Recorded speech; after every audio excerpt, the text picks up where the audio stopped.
Good morning to everyone. Hi guys, good morning to all. तो कैसे हैं आप लोग?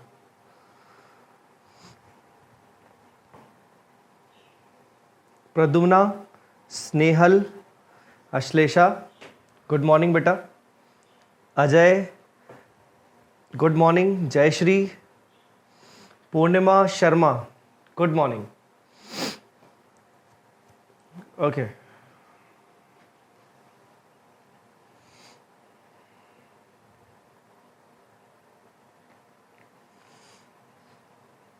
आपको होमवर्क दिया था मैंने, कुछ किया?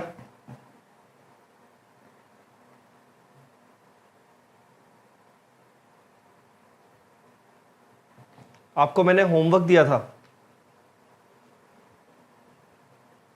होमवर्क किया?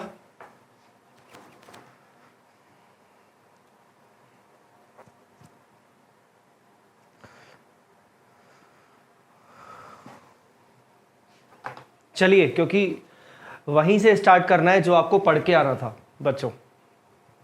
जो आपको पढ़ के आना था स्टार्ट वहीं से करना है.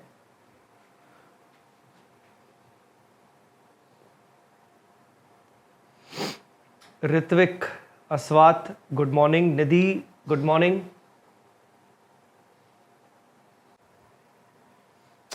ओके, क्या आप मुझे देख पा रहे हैं, सुन पा रहे हैं? अभी क्लास अपने आप बंद हो गई थी बेटा, तो मैंने एक नया लिंक क्रिएट किया है जस्ट अभी 8:40 का. So are you guys with me?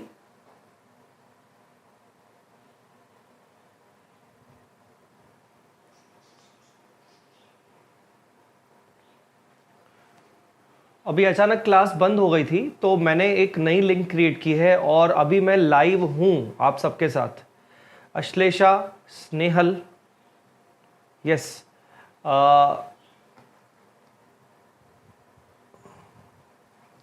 Okay, I don't know why but अभी क्लास अपने आप अचानक बंद हो गई. बंद हो गई मतलब यूट्यूब लाइव बंद हो गया अचानक, but now we are here again. Okay, चलो स्टार्ट करते हैं सेशन बिना कोई टाइम वेस्ट किए हुए. आपको मैंने होमवर्क दिया था पढ़ के आने को, क्या आप पढ़ के आए? क्या होमवर्क करके आए बेटा? करंट असेट्स और करंट लायबिलिटी की डेफिनेशन. करंट असेट्स और करंट लायबिलिटी की डेफिनेशन करके आनी थी.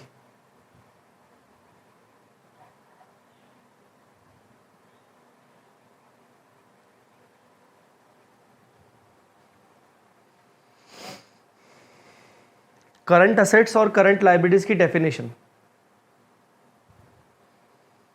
Sir, inter all subjects cover in YouTube like that only. Ashish, for that you need to watch intro lectures.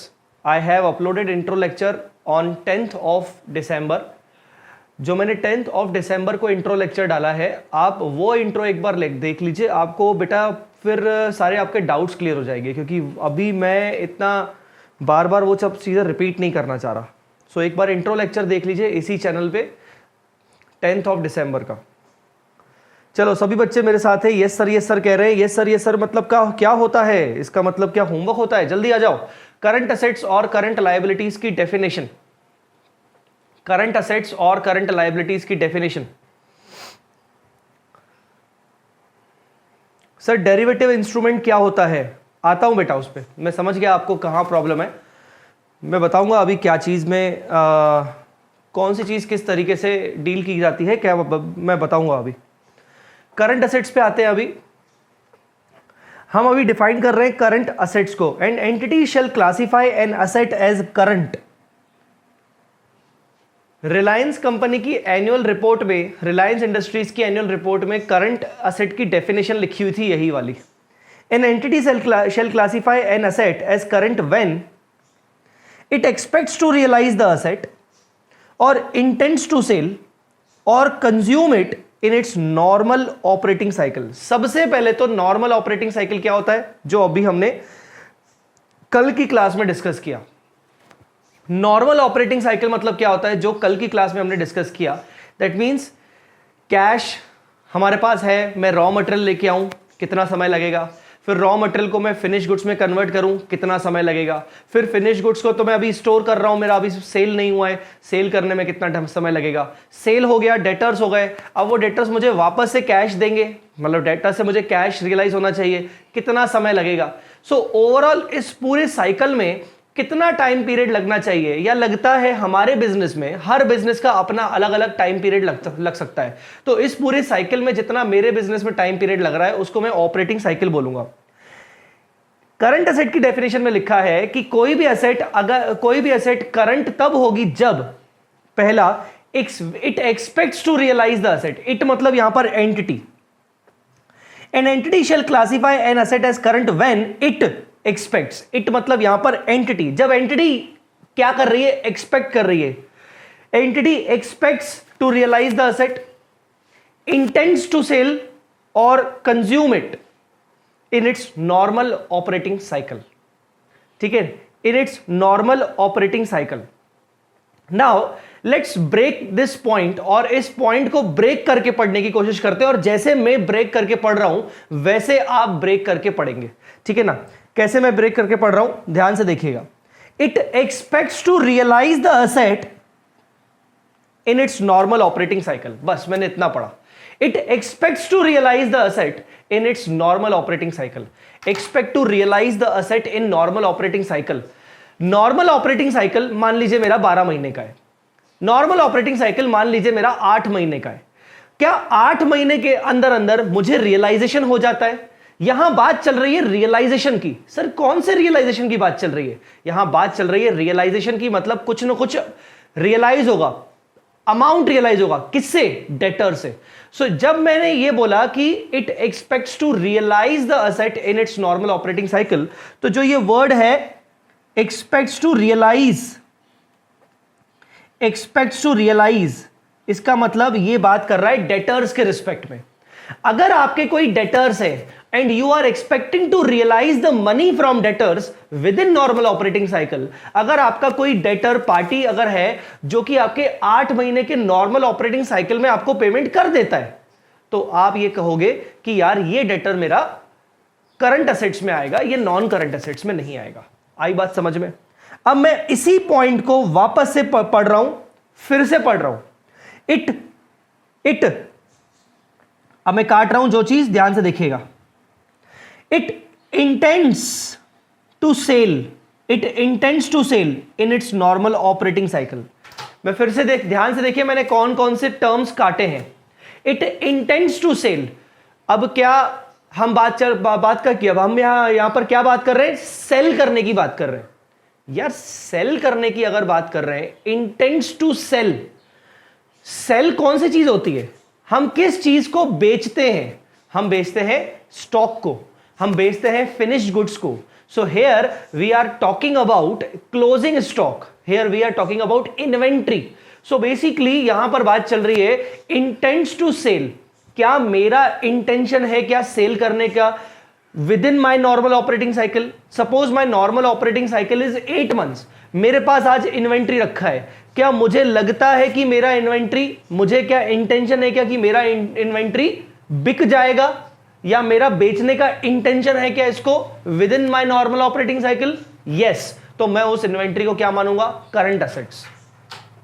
सो एक ही पॉइंट में यहां पर बोला गया एक्सपेक्ट्स टू रियलाइज, मतलब डेटर्स की बात कर रहा है. इंटेंट टू सेल मतलब इन्वेंट्री की बात कर रहा है. और अब मैं फिर से इस पॉइंट को काटूंगा और मैं बोलूंगा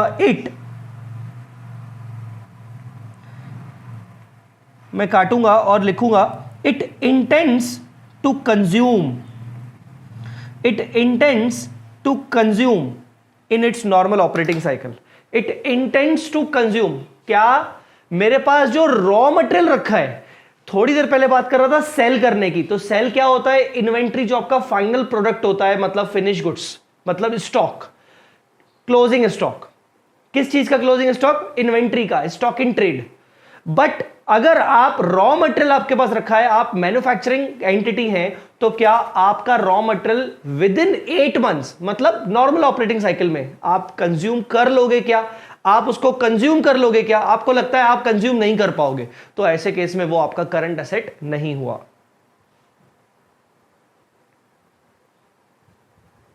आई बात समझ में कि नहीं?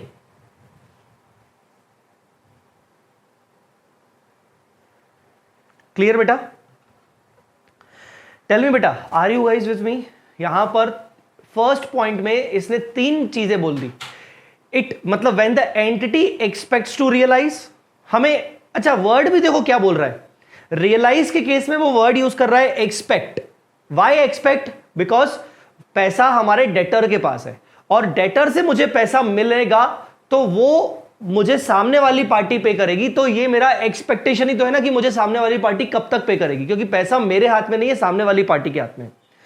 जबकि बाकी 2 वर्ड्स में यूज कर रहा है इंटेंट्स टू सेल या इंटेंट्स टू कंज्यूम, क्योंकि अब यहां पर बात चल रही है इन्वेंट्री की, और इन्वेंट्री मेरे पास ही रखी है. तो यहां पर मेरा एक्सपेक्टेशन नहीं, मेरा इंटेंशन चलेगा कि मेरा क्या इंटेंशन है. मैं इसको बेचना चाहता हूं with in normal operating cycle. Yes, मेरा बेचने का इंटेंशन है, मेरे को इसको कंज्यूम करने का इंटेंशन है. That means I am gonna treat the debtors, I am gonna treat my inventory as a current asset. Understood or not? Clear beta? Clear. So expects to realize, intends to sell, intends to consume within normal operating cycle. कितने ऐसे बच्चे हैं जिनको ये point समझ में आ गया था जब आपने अभी मेरी क्लास, लास्ट क्लास के बाद जब आपने इसको पढ़ा होगा? ये पॉइंट आपको समझ में आ गया था, इसी सेंस में आपने पढ़ा था कि नहीं? Expects to realise, intends to sell, intends to consume. इसको तोड़ तोड़ के ब्रेक कर करके पढ़ना था. समझ में आया आप सबको? अच्छा, अब एक बात बताऊं,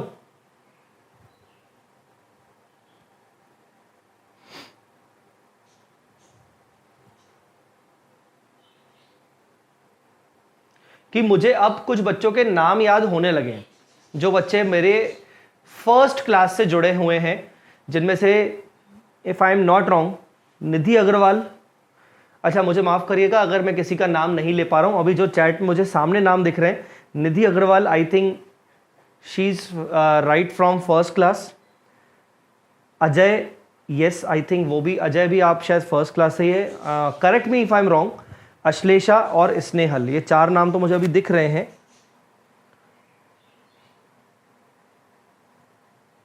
हाँ ना? चलो, सो ये first point clear. Second point, it holds the asset primarily for the purpose of trading.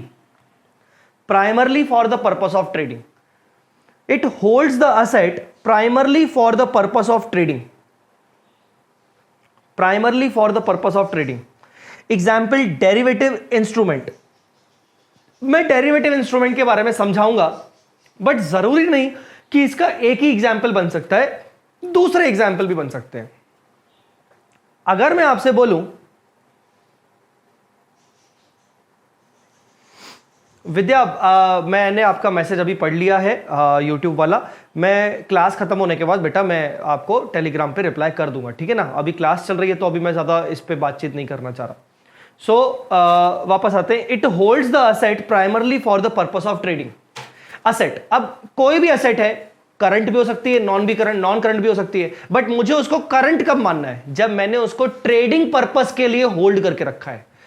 आपने अगर कभी सुना हो कि इक्विटी शेयर्स में बहुत लोग पैसा लगाते हैं, जब कंपनी के इक्विटी शेयर्स खरीदे जाते हैं तो दो प्रकार के लोग होते हैं, दो प्रकार के इन्वेस्टमेंट किए जाते हैं। पहला लॉन्ग टर्म पर्पस, जैसा कि मैं करता हूं, मैं कभी ट्रेडिंग पर्पस नहीं करता हूं। बट कुछ लोग ऐसे होते हैं जो ट्रेडिंग, इक्विटीज की ट्रेडिंग करते रहते हैं, जो पूरा टाइम उनके फ्लक्चुएशंस अप्स एंड डाउन्स में लगे रहते हैं, and they keep the inventory, they keep the equity shares only for trading purpose। खरीदा, कुछ फायदा हुआ, बेच दिया, निकाल दिया।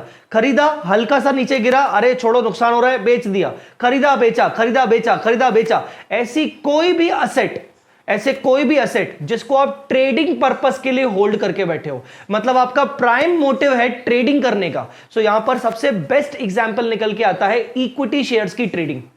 जब आप इक्विटी शेयर्स में इन्वेस्टमेंट करते हैं तो यहां पर बात चल रही है इन्वेस्टमेंट्स की। सो अगर आपका इन्वेस्टमेंट्स इन इक्विटी शेयर्स है, या फिर इन्वेस्टमेंट इन इक्विटी शेयर्स के अलावा अगर आप अदर काइंड ऑफ सिक्योरिटीज में इन्वेस्ट करते हो, जैसे मैंने आपको बोला यहां पर एग्जांपल में डेरिवेटिव। सर डेरिवेटिव क्या होते हैं? डेरिवेटिव इक्विटी से थोड़े से अलग होते हैं। इक्विटी में क्या होता है कि यार मैंने आज इक्विटी शेयर में इन्वेस्ट किया, 2 दिन के अंदर अंदर इक्विटी शेयर का डिलीवरी मेरे डीमेट अकाउंट में आ जाएगा और मैं उसको बेच दूंगा वापस से कुछ दिन बाद। डेरिवेटिव में किसी भी चीज के ऊपर जब हम ट्रेडिंग करते हैं तो उसकी कोई फिजिकल डिलीवरी नहीं मिलती हमें।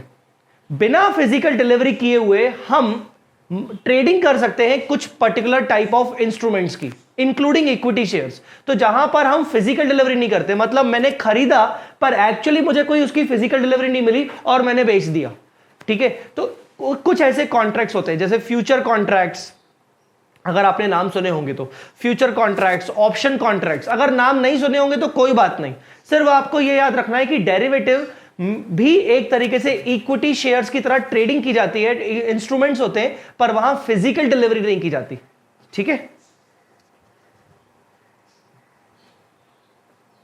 ठीक है बेटा, यहां तक क्लियर?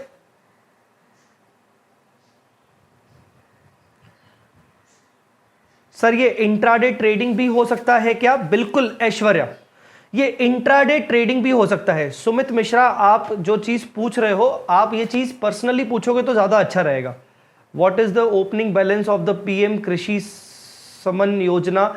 ये जो भी चीज आप पूछ रहे हो ये क्या है मुझे नहीं समझ में आ रहा आपने जो भी लिखा है, और मैं क्लास के बीच में do I suppose to tell you the this particular point? जो आपका डाउट है कि मैं जो पढ़ा रहा हूं वो इंपॉर्टेंट है मेरे लिए अभी फिलहाल, तो वो जो चीज आप पूछ रहे हो वो बिल्कुल मुझे ऐसा लगता है अभी at present out of context, मेरे टॉपिक अभी जो करंट चल रहा है टॉपिक उसके बिल्कुल कॉन्टेक्स्ट के बाहर आप चीज पूछ रहे हो। So do I need to tell you this सभी बच्चों को रोकते हुए कि नहीं नहीं नहीं भैया, एक स्पेशल व्यक्ति आया है सुमित नाम का, मैं पहले उसको उसकी सेवा कर लेता हूं, फिर मैं बाकी आगे बढ़ता हूं। when we are watching the class of a faculty and we are live, faculty is live, faculty is the important thing is कि फैकल्टी आपके लिए खड़ा हुआ है, तो आपका एटलीस्ट ये रिस्पॉन्सिबिलिटी बनता है कि आप उसको कहीं ना कहीं डिस्टर्ब ना करें, ठीक है ना। आपके सवाल का जवाब अगर आपको चाहिए, आप इतना क्यूरियसली पूछ रहे हो, तो आप एक मुझे व्हाट्सएप डाल दीजिए, ठीक है। आप मुझे व्हाट्सएप पे मुझे मैसेज पूछ लीजिए, आप टेलीग्राम डाल दीजिए, क्या बार बार मैसेज कर रहे हो। So intraday trading, yes intraday trading, जहां पर मैंने आज शेयर की बुकिंग की, 2 दिन बाद वो मेरे डीमेट में आएगा, बट मैंने कल ही बेच दिया या मैंने सेम डे पे निकाल दिया। मेरे को जैसे ही मुझे लगा यार मेरे तो मार्जिन बहुत अच्छा दे रहा है, मैंने सेम डे पे निकाल दिया। क्या मुझे फिजिकल डिलीवरी हुई? नहीं हुई। तो ये भी एक तरीके से डेरिवेटिव कॉन्ट्रैक्ट होता है, ठीक है ना। क्लियर? सो 2 बातें, पहला it expects to realize, intends to sell or intends to consume within normal operating cycle of the business।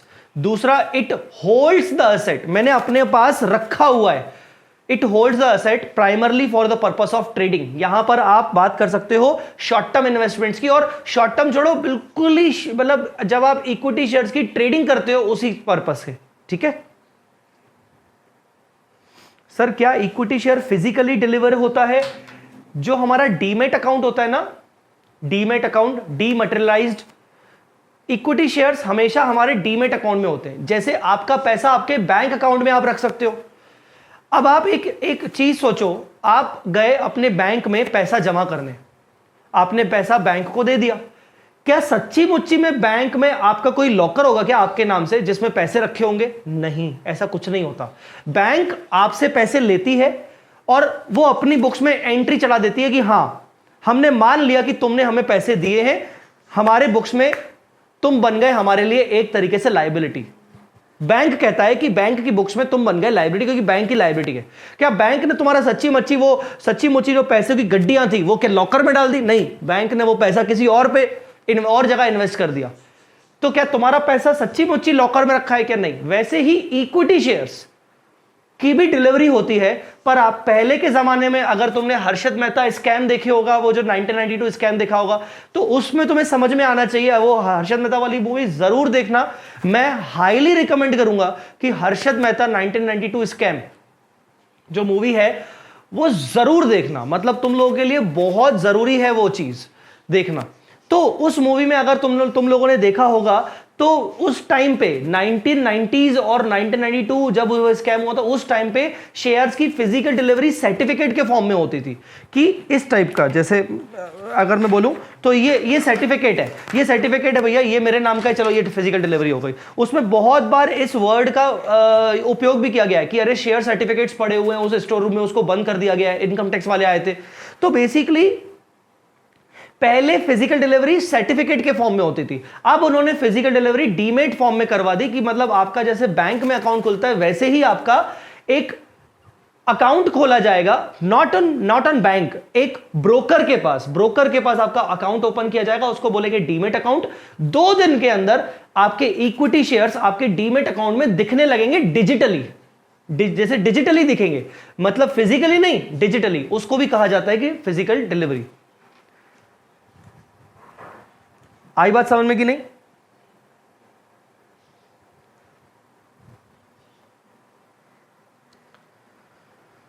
So this is the case कि इक्विटी शेयर्स वैसे होते हैं। अब मैं अपने पॉइंट पे वापस आता हूं।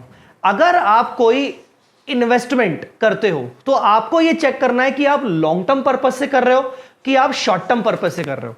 अब शॉर्ट टर्म पर्पस में भी क्या आपका मोटिव ट्रेडिंग है क्या? कुछ लोगों का मोटिव ट्रेडिंग होता है। शॉर्ट टर्म में भी जरूरी नहीं कि यहां पर मैं वर्ड यूज करना चाहूं शॉर्ट टर्म इन्वेस्टमेंट, तो मैं गलत माना जाऊंगा। तो आप भी यहां पर यह मत लिखना कि अच्छा short term investments are basically for the purpose of trading. यहां पर वर्ड ये बोला गया for the purpose of trading, मतलब अगर मैं इक्विटी शेयर्स को खरीदने बेचने का काम करता हूं, मेरा तो पूरा दिन भर का काम ही है ये, खरीदूंगा बेच दूंगा, खरीदूंगा बेच दूंगा, only and only for the purpose of trading, then मैं उसको यहां पर करंट एसेट मान सकता हूं।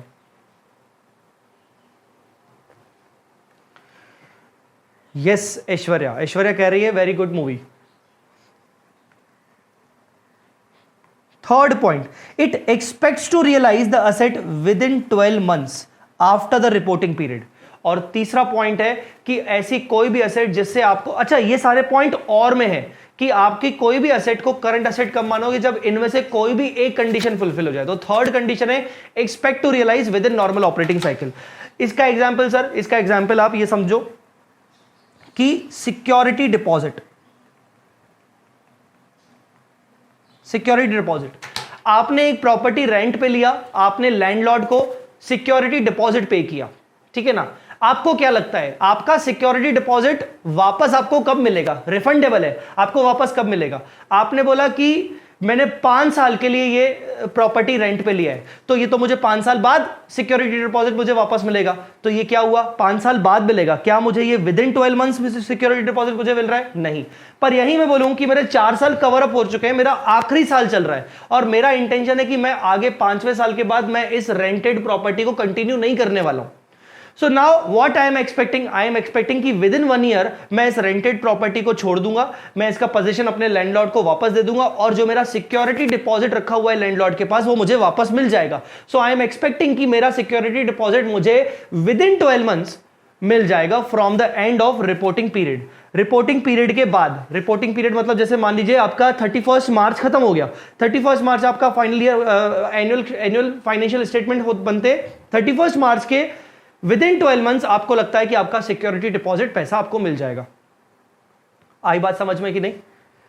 ठीक है। वैसे ही लोन्स एंड एडवांसेस आपने किसी पार्टी को लोन दिया, एडवांस दिया, आपको वो लगता है कि विद इन 12 मंथ्स आप उसको एक्सपेक्ट कर रहे हो कि आप रियलाइज कर दोगे, तो आपके लिए वो करंट असेट मानी जाएगी। फोर्थ पॉइंट इज समवॉट थोड़ा सा स्पेशल पॉइंट है। फोर्थ पॉइंट का अगर मुझे कोई मतलब समझा दे तो मजा आ जाएगा।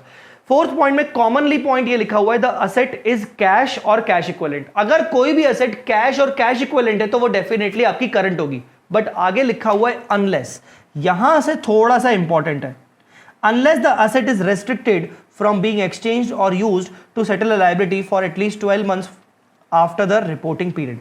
तो मुझे ये पॉइंट समझा के दीजिए, मुझे ये पॉइंट समझा के दीजिए, fourth number point, fourth number point मुझे समझा के दीजिए।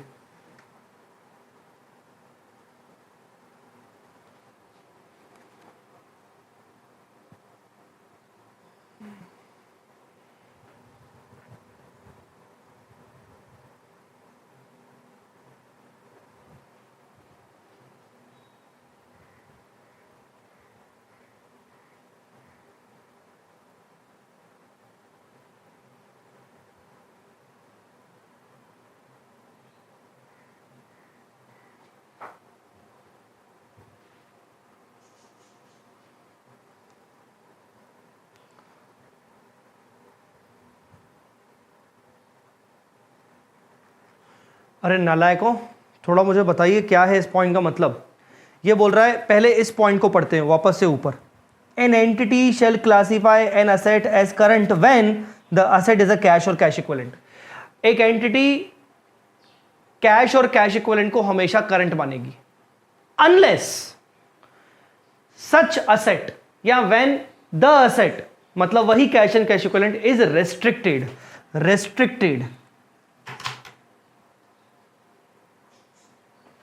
restricted from being exchanged or used to settle a liability for at least 12 months after the reporting period।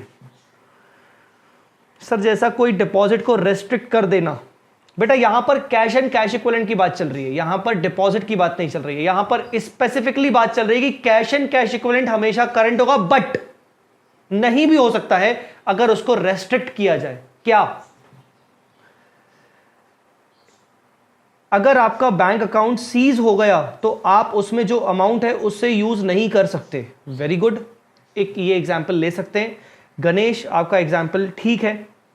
किसकी लायबिलिटी के अगेंस्ट यूज नहीं होना चाहिए कैश और कैश इक्विवेलेंट? देखो, आपके पास अगर कैश है तो आप उस कैश का क्या कर सकते हो? आप उस कैश को असेट खरीदने में यूज कर सकते हो, मतलब आप एक्सचेंज कर रहे हो कि असेट आपने खरीदा और आपने कैश दिया। It is used to exchange any asset. आई बात समझ में कि नहीं? आपके पास कैश है तो आप अपनी कोई भी लायबिलिटी को सेटल कर सकते हो, ठीक है ना? It is used to settle any liability. But यहां पर इंपॉर्टेंट यह है कि जो आपके पास कैश है या जो आपके पास बैंक बैलेंस है उस पर रेस्ट्रिक्शन लगा दी गई है और आप कोई उस कैश का कोई भी यूज नहीं कर सकते हो मिनिमम 12 महीने के लिए। मतलब आप उस कैश को किसी भी तरीके से यूज नहीं कर सकते हो, ना लायबिलिटी को सेटल करने के लिए, ना कोई एक्सपेंस करने के लिए, ना कोई असेट खरीदने के लिए। आप उस कैश का यूज कर ही नहीं सकते हो। उसमें गणेश ने बहुत अच्छा एग्जांपल दिया कि सर अगर हमारा पैसा बैंक अकाउंट में रखा हुआ है और बैंक अकाउंट सीज हो जाए, हमारा मान लीजिए हमारा बैंक अकाउंट सीज हो गया किसी कारण से, इनकम टैक्स के थ्रू सीज हो गया, व्हाटएवर, तो बैंक अकाउंट हमारा सीज हो गया। वो हर्षद मेहता स्कैम 1992 में भी उनका अकाउंट सीज हो गया था, अगर आपको याद हो। इनकम टैक्स की रेड लगी थी और उन्होंने सीज करवा लिया था उसका अकाउंट। सो अगर आपका अकाउंट सीज कर दिया जाता है एंड यू एक्सपेक्ट कि आपका अकाउंट मिनिमम 12 महीने तक आप यूज नहीं कर पाओगे, तो ऐसे केस में बैंक में रखा हुआ जो पैसा है वो सीज हो चुका है, या फिर आपके पास कुछ कैश रखा हुआ है, वो कैश को भी सीज कर दिया गया इनकम टैक्स डिपार्टमेंट ने। अब ये केस चलेगा 2 साल 4 साल तक, और देखा जाएगा कि ये कैश जो था ये वाकई में ये अनडिस्क्लोज्ड इनकम थी नहीं थी वॉटएवर, बट वो कैश मैं यूज नहीं कर पाऊंगा for at least 12 months. In that case I can say कि this is my cash in hand और bank balance, but this is not a current asset. Understood?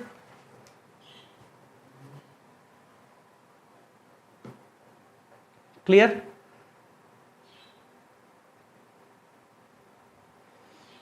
किसी भी असेट को हम कैश और कैश इक्विवेलेंट मानेंगे अगर उस पर कोई रेस्ट्रिक्शन ना हो तो। Example fix deposit. सर अभी मूवी नहीं देखी, आप सारे सस्पेंस मत खत्म करो प्लीज।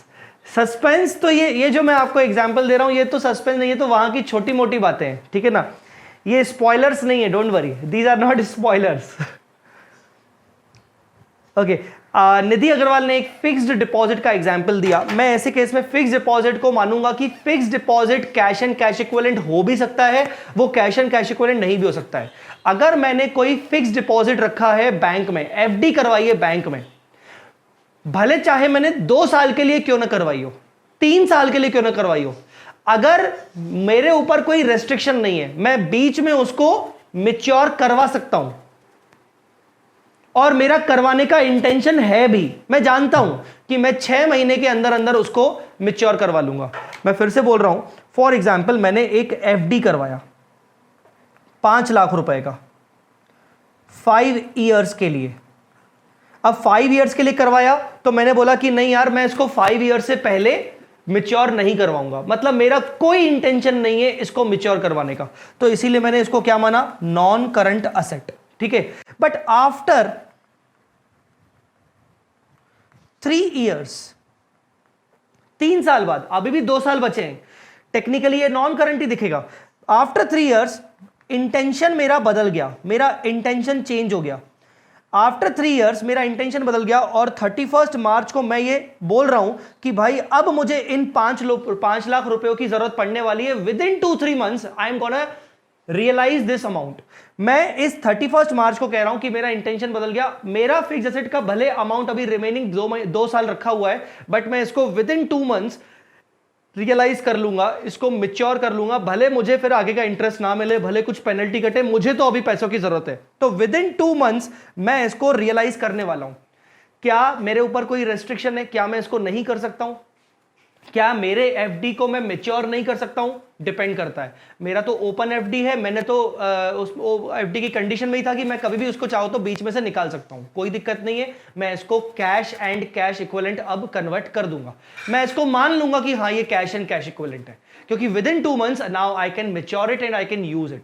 बट अगर इसके ऊपर रेस्ट्रिक्शन है कि नहीं नहीं नहीं नहीं, अभी 2 साल बचे हैं और 2 साल तक मैं इसको छू नहीं सकता जब तक ये 5 साल कवर ना कर ले, या यही एफडी को मैंने किसी थर्ड पार्टी को मॉर्गेज पर दे दी, मॉर्गेज पर देके मैंने लोन ले लिया, ऐसा होता है। मेरे पास एफडी है, मैंने एफडी रख दी मॉर्गेज पे, सिक्योरिटी पे, और उसके बदले मैंने लोन ले लिया।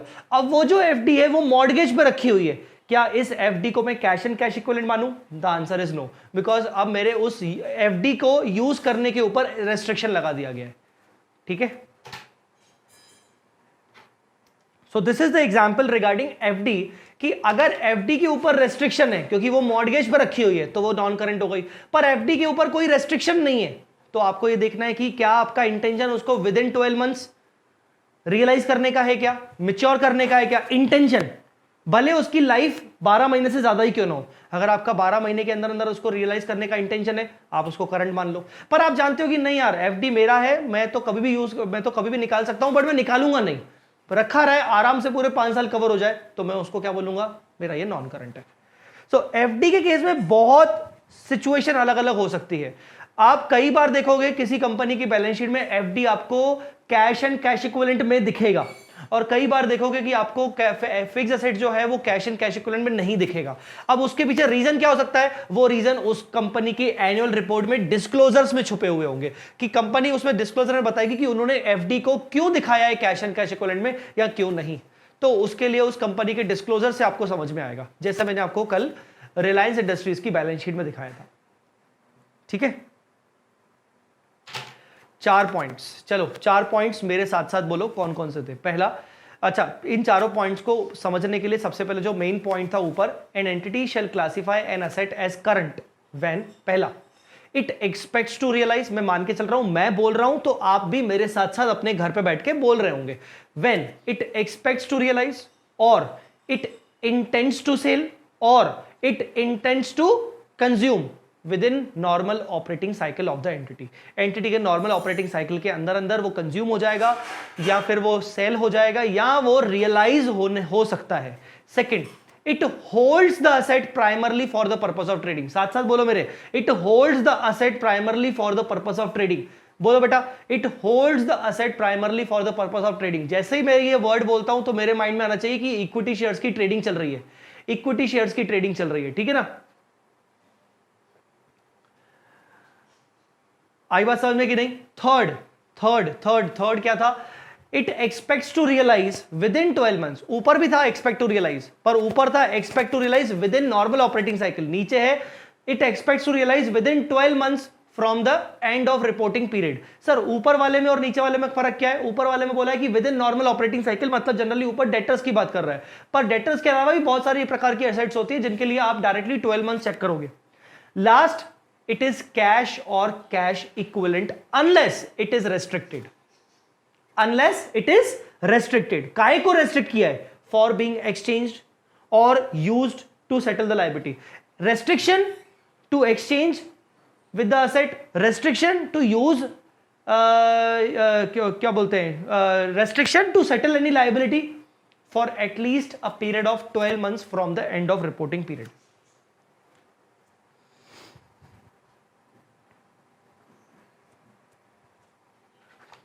ठीक है बेटा, so this is the definition of current asset.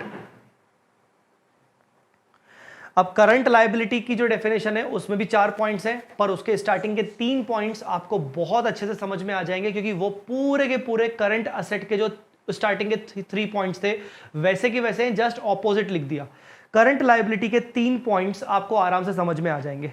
Current liability पढ़िए बेटा, करंट लायबिलिटी के पॉइंट्स।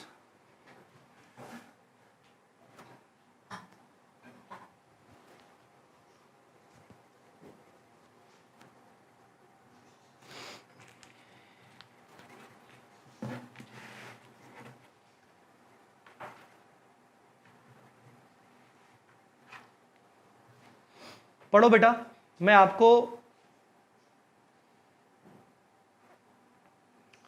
2 मिनट का टाइम दे रहा हूं। प्लीज करंट लायबिलिटी के स्टार्टिंग के 3 पॉइंट्स पढ़िए, मतलब point A, point B, point C, point D मैं करवाऊंगा। हालांकि आप मुझे अगर पॉइंट डी का मीनिंग भी बता दोगे तो अच्छा लगेगा। अगर किसी का ऑपरेटिंग साइकिल 15 मंथ्स का है तो पॉइंट 3 में क्या चेंज होगा? कोई चेंज नहीं होगा।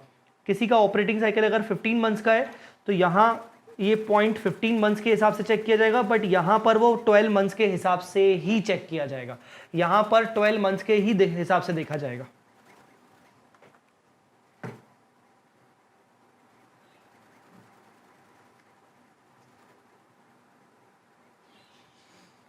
देखो बेटा जल्दी please.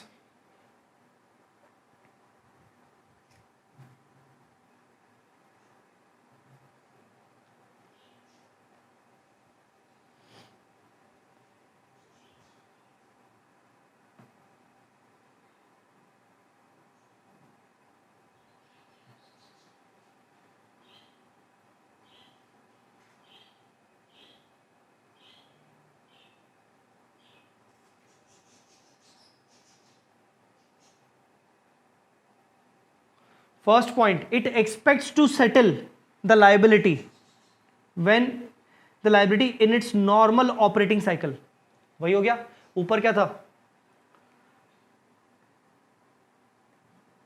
expects to realize the asset, intends to sell और intends to consume. यहां पर क्या बोल दिया? It expects to settle the liability. वहां था realize the asset, asset से पैसा आता है, liability को settle करना पड़ता है in its normal operating cycle. आप बोलोगे सर यहां पर intention to sell और intention to consume तो लिखा ही नहीं है, liability कब से सेल होने लगी? लाइबिलिटी कभी सेल नहीं होती, लाइबिलिटी कभी कंज्यूम नहीं होती, ठीक है?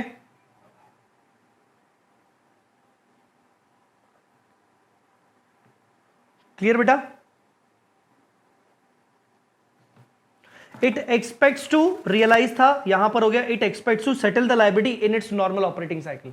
मेरा नॉर्मल ऑपरेटिंग साइकिल 15 मंथ्स का है. मुझे पता है कि मैं अपने क्रेडिटर्स को 14 मंथ्स के अंदर अंदर सेटल कर देता हूं, मेरा जनरल प्रैक्टिस है. तो मैं अपने क्रेडिटर्स को 15 मंथ्स का नॉर्मल ऑपरेटिंग साइकिल है और 14 मंथ्स में सेटल कर देता हूं, मतलब मैं अपने क्रेडिटर्स को करंट लायबिलिटी मानूंगा.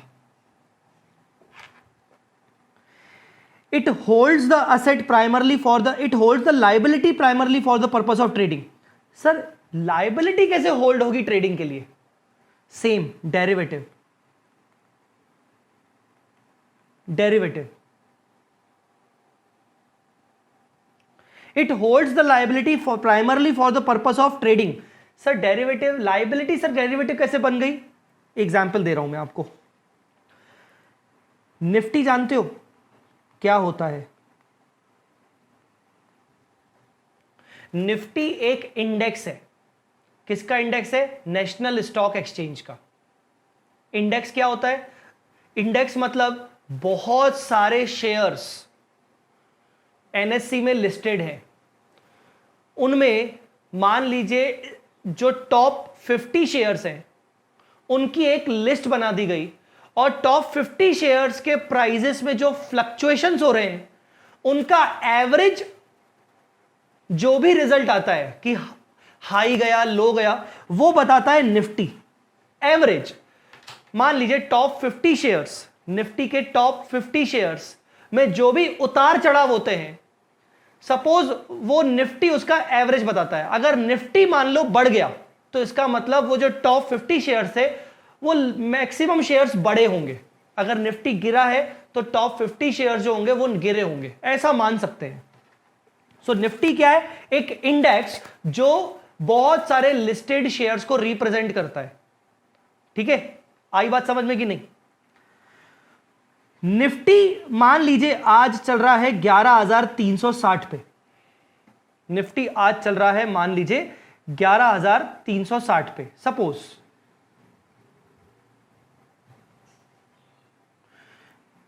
11,000 पे नहीं चल रहा है, आज चल रहा है 13,517.9 पर. ठीक है ना? अभी मुझे लगता है मार्केट अभी ओपन हुआ नहीं है, पर मैं अभी बता देता हूं निफ्टी का कल का क्लोजिंग ये है. ये रियल क्लोजिंग है बेटा, मैंने अभी मोबाइल से देखा अभी देख के किए आपको बताया. Nifty is at 13,517.90. ठीक है ना? मैंने क्या किया? मैंने बोला कि मैं शेयर्स, इंडिविजुअल शेयर्स में पैसा नहीं लगाऊंगा, मैं पैसा लगाऊंगा निफ्टी के ऊपर.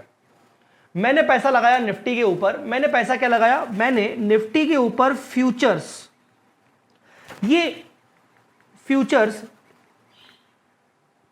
ये एक फीचर है बेसिक. ये फ्यूचर्स का मतलब क्या होता है? ये एक डेरिवेटिव कॉन्ट्रैक्ट है. फ्यूचर्स मतलब ये एक डेरिवेटिव कॉन्ट्रैक्ट है.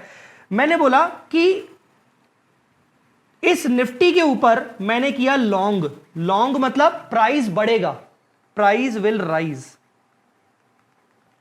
Price will rise.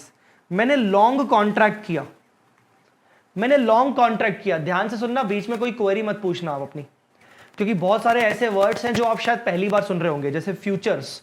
फ्यूचर्स मतलब, फ्यूचर मतलब एक कॉन्ट्रैक्ट होता है. ये एक कॉन्ट्रैक्ट है. मैंने एक फ्यूचर कॉन्ट्रैक्ट किया ब्रोकर के साथ. मैंने बोला कि आज निफ्टी 13,517 है, मैं लॉन्ग कॉन्ट्रैक्ट कर रहा हूं, मतलब मैं कह रहा हूं कि आगे देखना प्राइस बढ़ेगा. बायर ने, ब्रोकर ने मुझसे बोला कि ये लॉन्ग कॉन्ट्रैक्ट कितने महीने का कर रहे हो? मैंने बोला मैं 1 मंथ का लॉन्ग कॉन्ट्रैक्ट खेल रहा हूं, मैं 1 मंथ का लॉन्ग कॉन्ट्रैक्ट कर रहा हूं, मतलब प्राइस 1 महीने तक, प्राइस 1 महीने बाद प्राइस बढ़ेगा.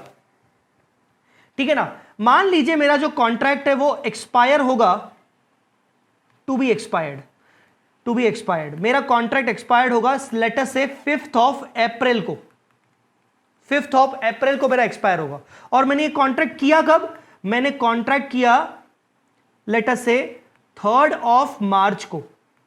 मैंने 3rd मार्च को कॉन्ट्रैक्ट किया और मैंने बोला कि देखना जो ये निफ्टी है 13517 ये बढ़ेगा। मेरा कॉन्ट्रैक्ट जब एक्सपायर होगा 5th अप्रैल को, तब ये देखा जाएगा कि वाकई में कॉन्ट्रैक्ट ये जो निफ्टी था 5th अप्रैल तक बढ़ गया कि गिर गया। ठीक है ना, 5th अप्रैल तक बढ़ गया कि गिर गया।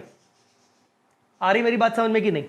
पर 3rd मार्च और 5th अप्रैल के बीच में डेट आ रही है 31st मार्च, और 31st मार्च है मेरी बैलेंस शीट डेट। अब बैलेंस शीट डेट पर मुझे अपनी पोजीशन चेक करनी है। पोजीशन मतलब मेरे को यह चेक करना है कि मैं हार रहा हूं कि मैं जीत रहा हूं, मैं फायदे में हूं कि मैं नुकसान में हूं। ठीक है ना, मैंने बोला था कि मैं लॉन्ग कॉन्ट्रैक्ट कर रहा हूं, मतलब प्राइस बढ़ेगा, प्राइस बढ़ेगा। आप जब स्कैम 1992 देखोगे ना, या देखा होगा, तो उसमें वर्ड यूज किया गया था तेजड़िया। हर्षद मेहता जो था उसको बिग बुल क्यों बोलते थे? बुल, बुल हमेशा ऊपर की तरफ देखता है। जब आपको बुल मारने आता है तो ऐसे मारता है, मतलब वो ऊपर अपना सिंग करता है। ठीक है ना, तो हर्षद मेहता क्या था? बिग बुल था। हर्षद मेहता हमेशा उन शेयर्स में इन्वेस्ट करता था, या हर्षद मेहता इस तरीके से इन्वेस्ट करवाता था अपने इन्वेस्टर को ताकि शेयर्स के प्राइस बढ़ते जाए। ओवर प्राइस कर देता था वो शेयर्स को हमेशा। तो मैं यहां पर हर्षद मेहता हूं। ठीक है ना, मैं हूं नहीं, बेसिकली मैं यहां पर हर्षद मेहता की सोच कर रहा हूं कि लॉन्ग कॉन्ट्रैक्ट, लॉन्ग कॉन्ट्रैक्ट, बस मतलब ये कि प्राइस बढ़ेगा, प्राइस बढ़ेगा, प्राइस बढ़ेगा। मैं एक्सपेक्ट कर रहा हूं कि प्राइस बढ़ेगा। जैसे मैं सोच रहा हूं कि प्राइस बढ़ेगा, तो मैंने ये 3rd मार्च को एक कॉन्ट्रैक्ट बुक कर लिया कि चलो प्राइस बढ़ेगा।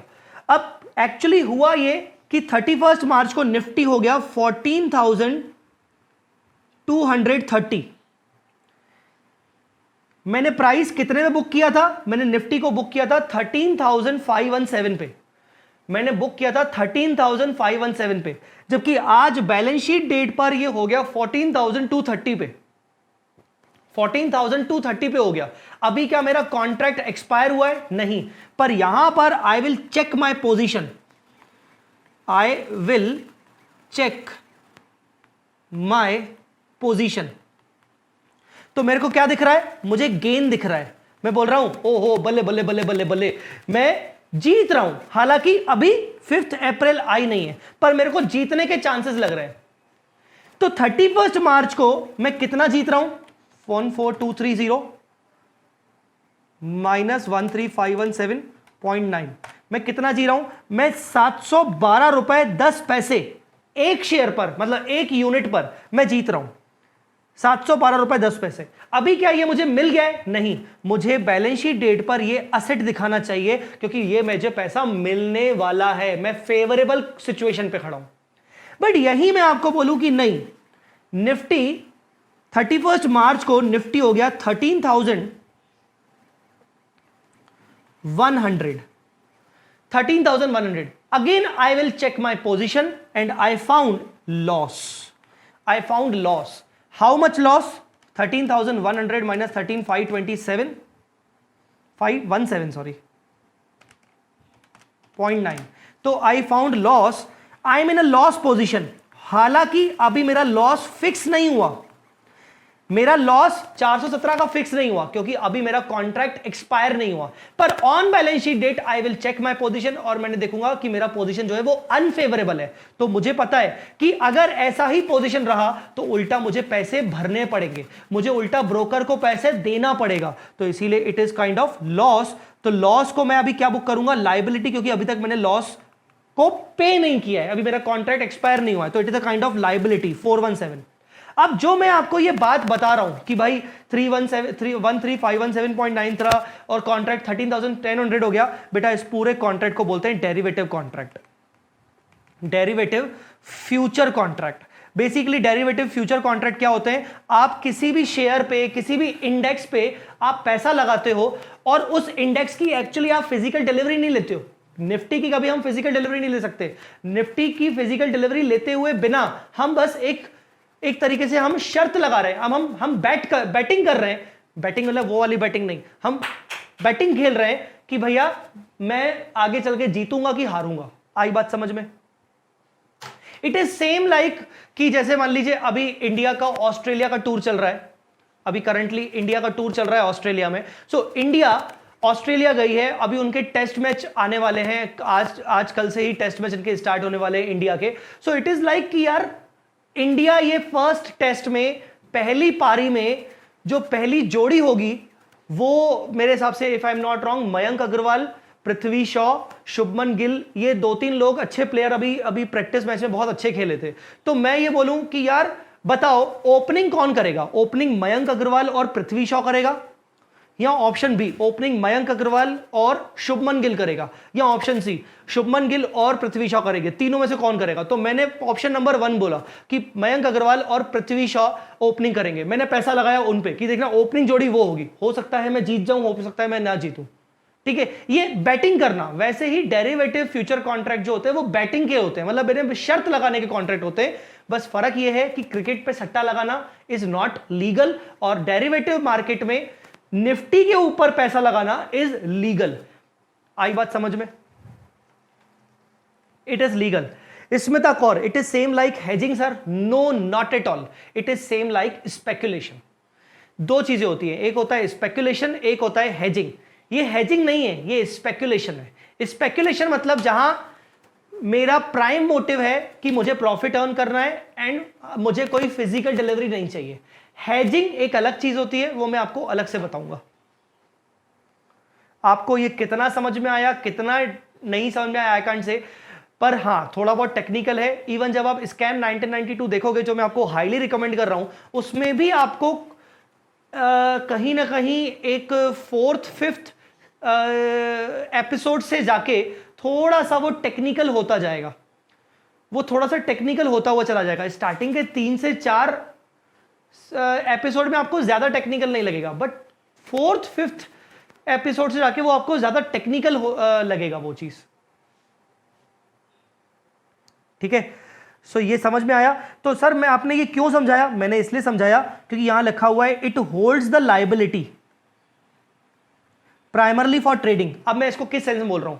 मैंने डेरिवेटिव फ्यूचर कॉन्ट्रैक्ट लिया था, मैं आज बैलेंस शीट पे खड़ा हूं और डेरिवेटिव फ्यूचर कॉन्ट्रैक्ट मेरा ट्रेडिंग पर्पस है, और वहां पर मैं अपनी पोजीशन जब चेक कर रहा हूं तो मैं देख रहा हूं कि अरे मुझे तो पे करना पड़ेगा, मैं तो लॉस में हूं, तो it is my liability. So I am holding this future contract as a liability. I am holding this future contract. This future contract is my liability. Future derivative contract. Future contract. और वो मेरी liability क्यों है? क्योंकि आज मैं हार रहा हूं और मुझे आने वाली 5 अप्रैल को जो एक्सपायर हो रहा है डेट, उस पर मुझे पैसा देना पड़ सकता है। आई बात समझ में? सर फॉरेन एक्सचेंज एएस में आता है ना सेम? यस सागर, वो स्पेकुलेशन और हेजिंग जो अभी स्मिता ने पूछा वो एएस 11 में आता है। हम यहां पर तो सिंपली मैं आपको एग्जांपल दे रहा था, it holds liability primarily for the purpose of trading. मुझे अब आप में से सब लोग बताइए कि आपको ये जो पॉइंट है और विथ एग्जाम्पल आपको ये कितना समझ में आया? आपको ये कितना समझ में आया बेटा? जल्दी बताइए।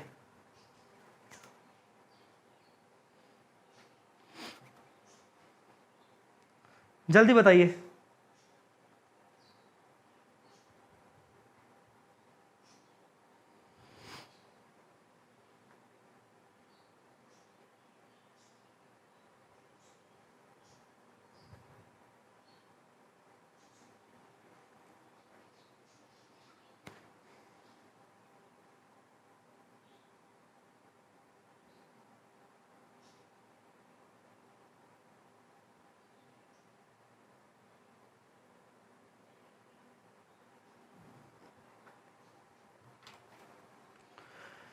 अश्लेषा, ऐश्वर्या, सागर, मुर्तजा।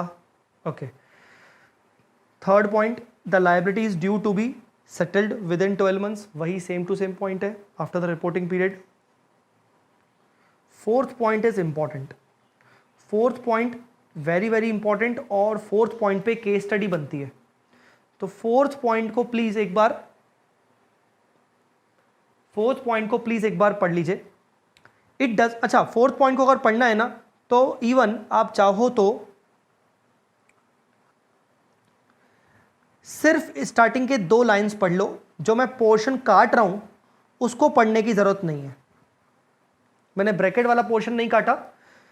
हाँ, बस जितना पोर्शन मैंने रखा हुआ है जिसमें मैंने कट नहीं किया है, सिर्फ आप उतना पोर्शन पढ़िए, सिर्फ आप उतना पोर्शन पढ़िए। इट मतलब यहां पर entity. Entity does not have an unconditional right. Entity के पास राइट नहीं है। अच्छा, हम क्या पढ़ रहे हैं? करंट लायबिलिटी की डेफिनेशन। किसी भी लायबिलिटी को करंट लायबिलिटी बोलेंगे अगर एंटिटी के पास कोई राइट नहीं है, अनकंडीशनल राइट नहीं है to defer the settlement. Defer मतलब पोस्टपोन करना। डिफर मतलब यहां पर पोस्टपोन करना, आगे बढ़ा देना। जैसे मुझे आज कोई सेटलमेंट करना है तो मैं आज ना करके आगे बढ़ा दूं, मैं बोलूं कि यार मैं कल करूंगा, it is called differ. Differ by 1 day. So company के पास, एंटिटी के पास कोई राइट नहीं है कि वो पोस्टपोन करे किसी लायबिलिटी को, सेटलमेंट को। लायबिलिटी का हमेशा सेटलमेंट किया जाता है। It does not have any unconditional right to defer the settlement of the liability for at least 12 months after reporting period. किसी भी लायबिलिटी को करंट तब बोलेंगे जब एंटिटी के पास कोई अधिकार नहीं है, कोई अधिकार नहीं है उस लायबिलिटी के पोस्टपोन करने का 12 महीने से ज्यादा पीरियड के लिए। अगर मेरे पास अधिकार है कि मैं 12 महीने से ज्यादा पीरियड के लिए पोस्टपोन कर सकता हूं, मतलब मेरे पास अधिकार है, तो इसका मतलब वो लायबिलिटी है तो सही मेरी, पर वो लायबिलिटी नॉन करंट है, क्योंकि मैंने उसको उस लायबिलिटी को सेटल करने के लिए, उस लायबिलिटी को सेटल करने के लिए मेरे पास अधिकार है कि मैं चाहूं तो उसको 12 महीने बाद भी सेटल कर सकता हूं, मतलब वो मेरी नॉन करंट लायबिलिटी है। ठीक है, अभी मैंने आपको इसमें एग्जाम्पल नहीं दिया, आप इसको पढ़िए और आपको इसको पढ़ के क्या माइंड में आ रहा है मुझे बताइए।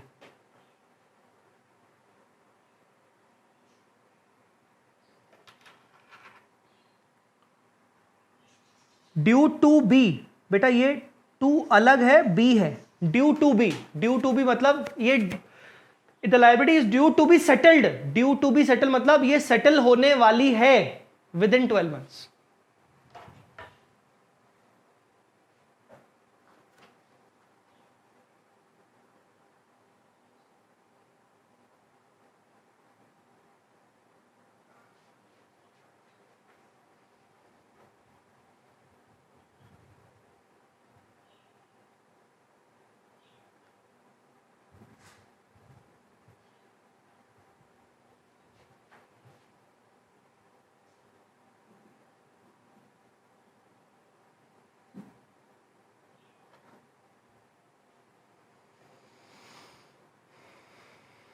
It does not have unconditional right to defer the settlement of the liability for at least 12 months after the reporting period। हालांकि एग्जाम्पल लिखा हुआ है loan taken from bank, loan taken from bank.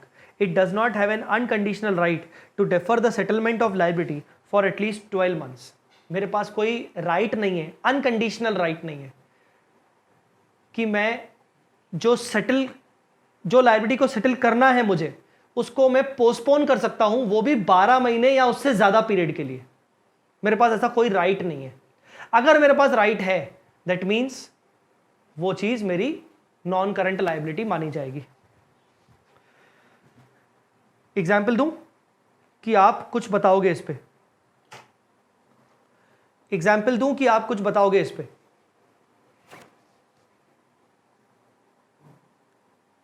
Current asset current liability की definition में इतना time लगता ही है हमेशा, मैं इतना टाइम लेता ही हूं हमेशा, जरूरी है। मतलब 4 लाइंस हैं गिनती की, बट 4 लाइंस को जब तक हम थॉरली नहीं समझेंगे तब तक मजा नहीं आता, तो इतना टाइम लगता ही है।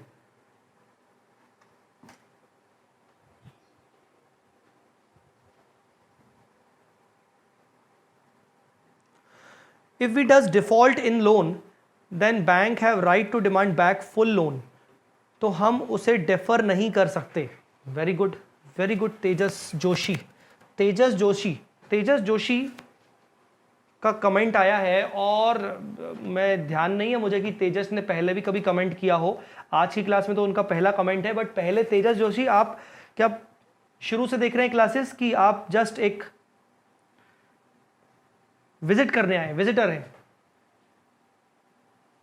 If we does default in loan, then bank have right to demand back full loan।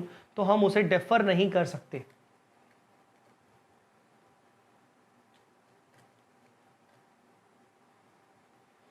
Example कुछ ऐसा है,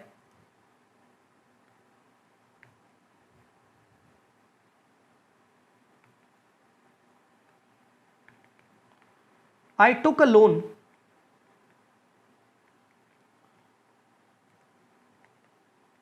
for 5 years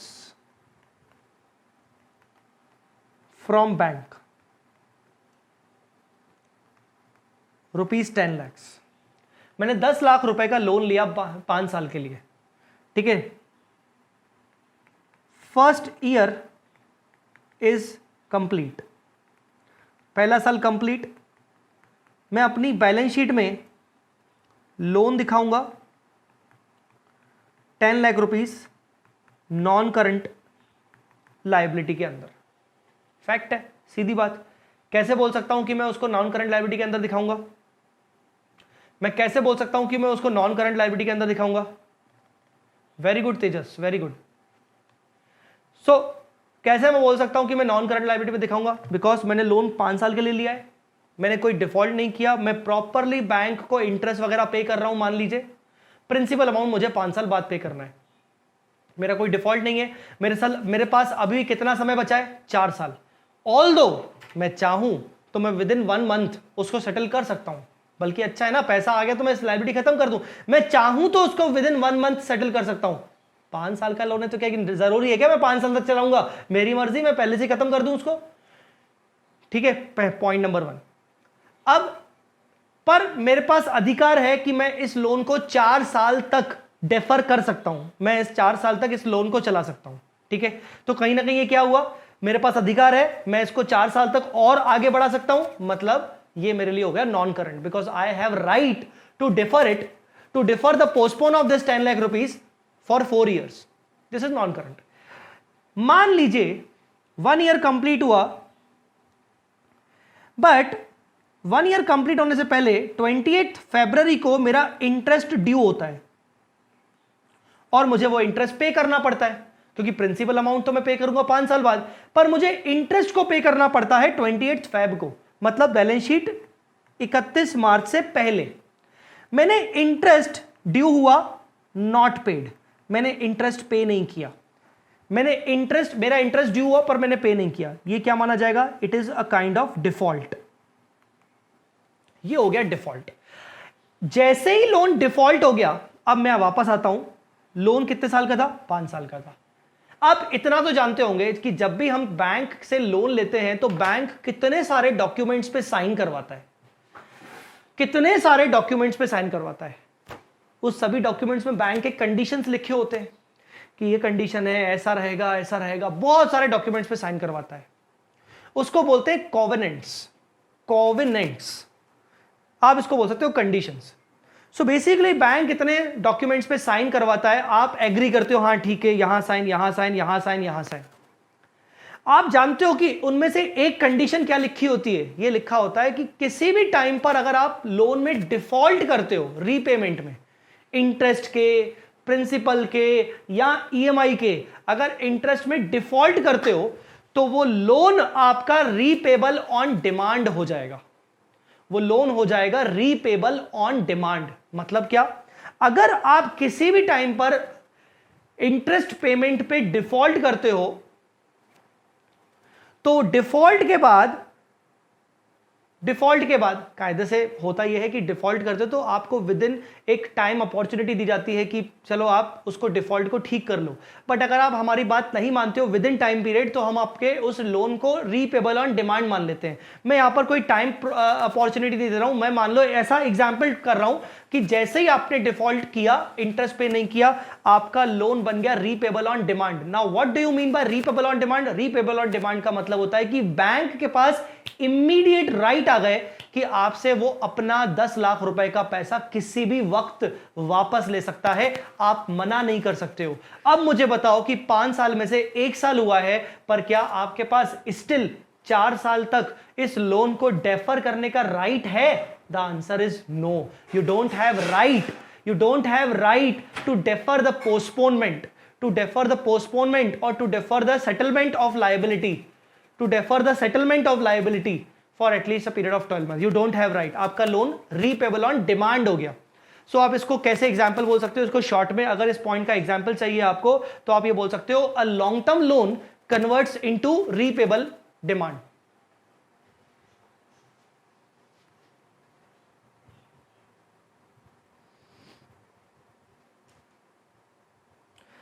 ऋत्विक यस, मतलब राइट होना चाहिए, मतलब एक्सरसाइज जरूरी नहीं है। हाँ, एक्सरसाइज करे या नहीं करे वो अलग बात है।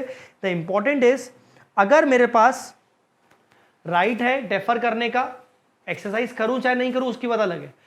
अब बैंक के पास राइट आ गया कि वो लोन रीपेबल ऑन डिमांड हो गया, अब मेरे पास वो राइट भी नहीं बचा, अब मुझे ये लोन रीपे करना पड़ सकता है इमीडिएटली जब मुझसे बैंक डिमांड करेगा। सो एग्जाम्पल ये कहता है कि अगर आपकी कोई लॉन्ग टर्म लायबिलिटी कन्वर्ट हो जाए डिमांड लायबिलिटी में, तो एक आपका वो माना जाएगा करंट लायबिलिटी। आई बात समझ में? So it does not have unconditional right to defer the settlement और postponement of the liability at least for at least 12 months. ठीक है, सो ये पॉइंट क्लियर हो गया।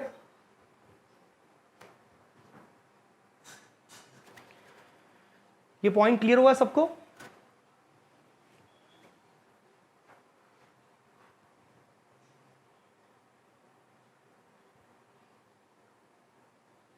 टेल मी बेटा, बोलो यस और नो, तो हम आगे बढ़े।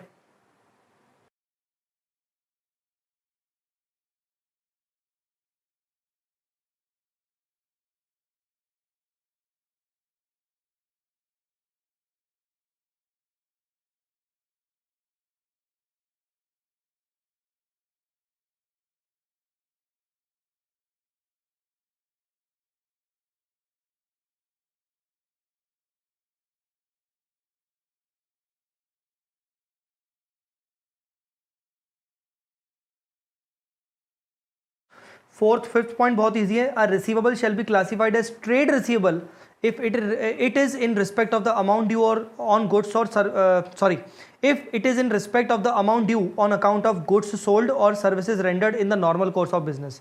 आप कोई भी चीज ट्रेड रिसीवेबल या कोई भी चीज ट्रेड पेबल में तभी दिखाओगे जब वो रिसीवेबल या पेबल आपके goods sold in the normal course of business, services rendered in the normal course of business में है। जैसे मेरा नॉर्मल कोर्स ऑफ बिजनेस है, जय चावला का नॉर्मल कोर्स ऑफ बिजनेस है सर्विसेज प्रोवाइड करना, टीचिंग करना, तो मैं टीचिंग करता हूं, मेरे क्लासेस वी स्मार्ट प्लेटफॉर्म पे सेल होते हैं और मुझे पैसा मिलता है वी स्मार्ट से, तो वी स्मार्ट मेरे लिए हो गया डेटर्स, तो मैं अपनी बैलेंस शीट में वी स्मार्ट को ट्रेड रिसीवेबल्स बोल सकता हूं। इसी के साथ साथ दूसरा एग्जाम्पल, अगर मैंने अपने फ्रेंड को लोन दिया, अब लोन देना मेरा कोई बिजनेस नहीं है, मेरा बिजनेस तो पढ़ाना है, मैंने अपने फ्रेंड को लोन दिया जिससे मुझे पैसा वो वापस करेगा एक महीने बाद, एक साल बाद, वॉटेवर। या मैंने अपना एक लैपटॉप अपने फ्रेंड को बेचा या किसी पार्टी को बेचा, मुझे पैसा अभी मिला नहीं है, मुझे पैसा मिलेगा। लैपटॉप बेचना मेरा नॉर्मल कोर्स ऑफ बिजनेस नहीं है, तो ये जो मेरा रिसीवेबल है इसको मैं ट्रेड रिसीवेबल्स नहीं बोलूंगा, मैं इसको ट्रेड रिसीवेबल्स नहीं बोलूंगा। ये रिसीवेबल है पर ये ट्रेड रिसीवेबल कैटेगरी में नहीं आएगा, ये अदर करंट एसेट्स में आ सकता है, ये अदर करंट एसेट्स में आ सकता है पर ये ट्रेड रिसीवेबल्स नहीं होगा। आई बात समझ में कि नहीं? ये short term loans and advances में आ सकता है पर ये ट्रेड रिसीवेबल्स नहीं होगा। लोन दिया अपने फ्रेंड को, मुझे विद इन 12 मंथ्स पैसा मिल जाएगा, short term loans and advance. मैंने लैपटॉप बेचा, फर्नीचर बेचा किसी रिलेटेड पार्टी को, मुझे पैसा अभी मिलेगा, मिला नहीं है पर मिल जाएगा, ये मैं दिखा दूंगा अदर करंट एसेट्स में, क्योंकि ये एक लोन नहीं है, मैंने बेचा है, मुझे पैसा मिलने वाला है, पर वो अदर करंट एसेट्स है, ट्रेड रिसीवेबल्स नहीं है। Same to same trade payables के केस में होता है। तो ट्रेड वर्ड जो यूज किया गया रिसीवेबल्स के आगे और पेबल्स के आगे, उसमें वही पार्टीज आएंगी जो आपके बिजनेस एक्टिविटी से जुड़ी हुई हैं, खरीदने बेचने में। ठीक है, ये याद रखिएगा। अगर आप जिन गुड्स में डील करते हो उन गुड्स की ट्रेडिंग करते वक्त अगर आपके कोई क्रेडिटर्स या डेटर्स जनरेट होते हैं तो वो आपके ट्रेड रिसीवेबल्स या ट्रेड पेबल्स होंगे। बट आप जिन गुड्स में डील नहीं करते हो उन गुड्स को खरीदने बेचने में अगर आपका कोई क्रेडिटर और डेटर इन्वॉल्व है तो वो क्रेडिटर वो डेटर आपके अदर करंट लायबिलिटी या अदर करंट असेट में आएंगे, याद रखिएगा। ये अदर लॉन्ग टर्म लायबिलिटीज में, ये तो नॉन करंट हो गया, ये other current liability, other current liability में आपका यहां आ जाएगा अदर्स में।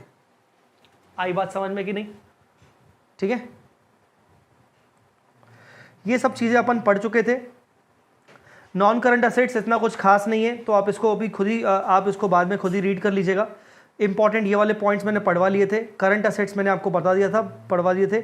कॉन्टिजेंट लायबिलिटीज एक बार पढ़ लीजिएगा कि कॉन्टिजेंट लायबिलिटीज में कौन कौन सी चीजें होती हैं। ठीक है, statement of profit and loss हम कल पढ़ रहे थे, उसको आगे डिस्कस करने से पहले मैं कुछ क्वेश्चंस करवाना चाहता हूं।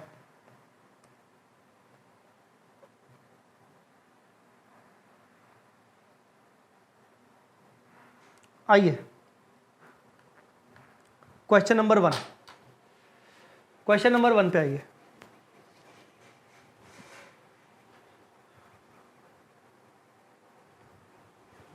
Question number 1,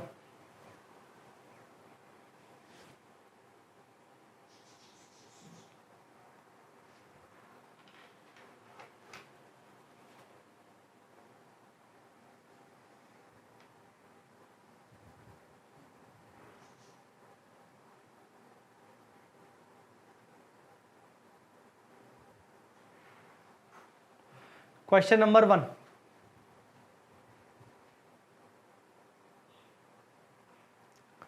H Limited is engaged in the business of, क्या हो गया रे?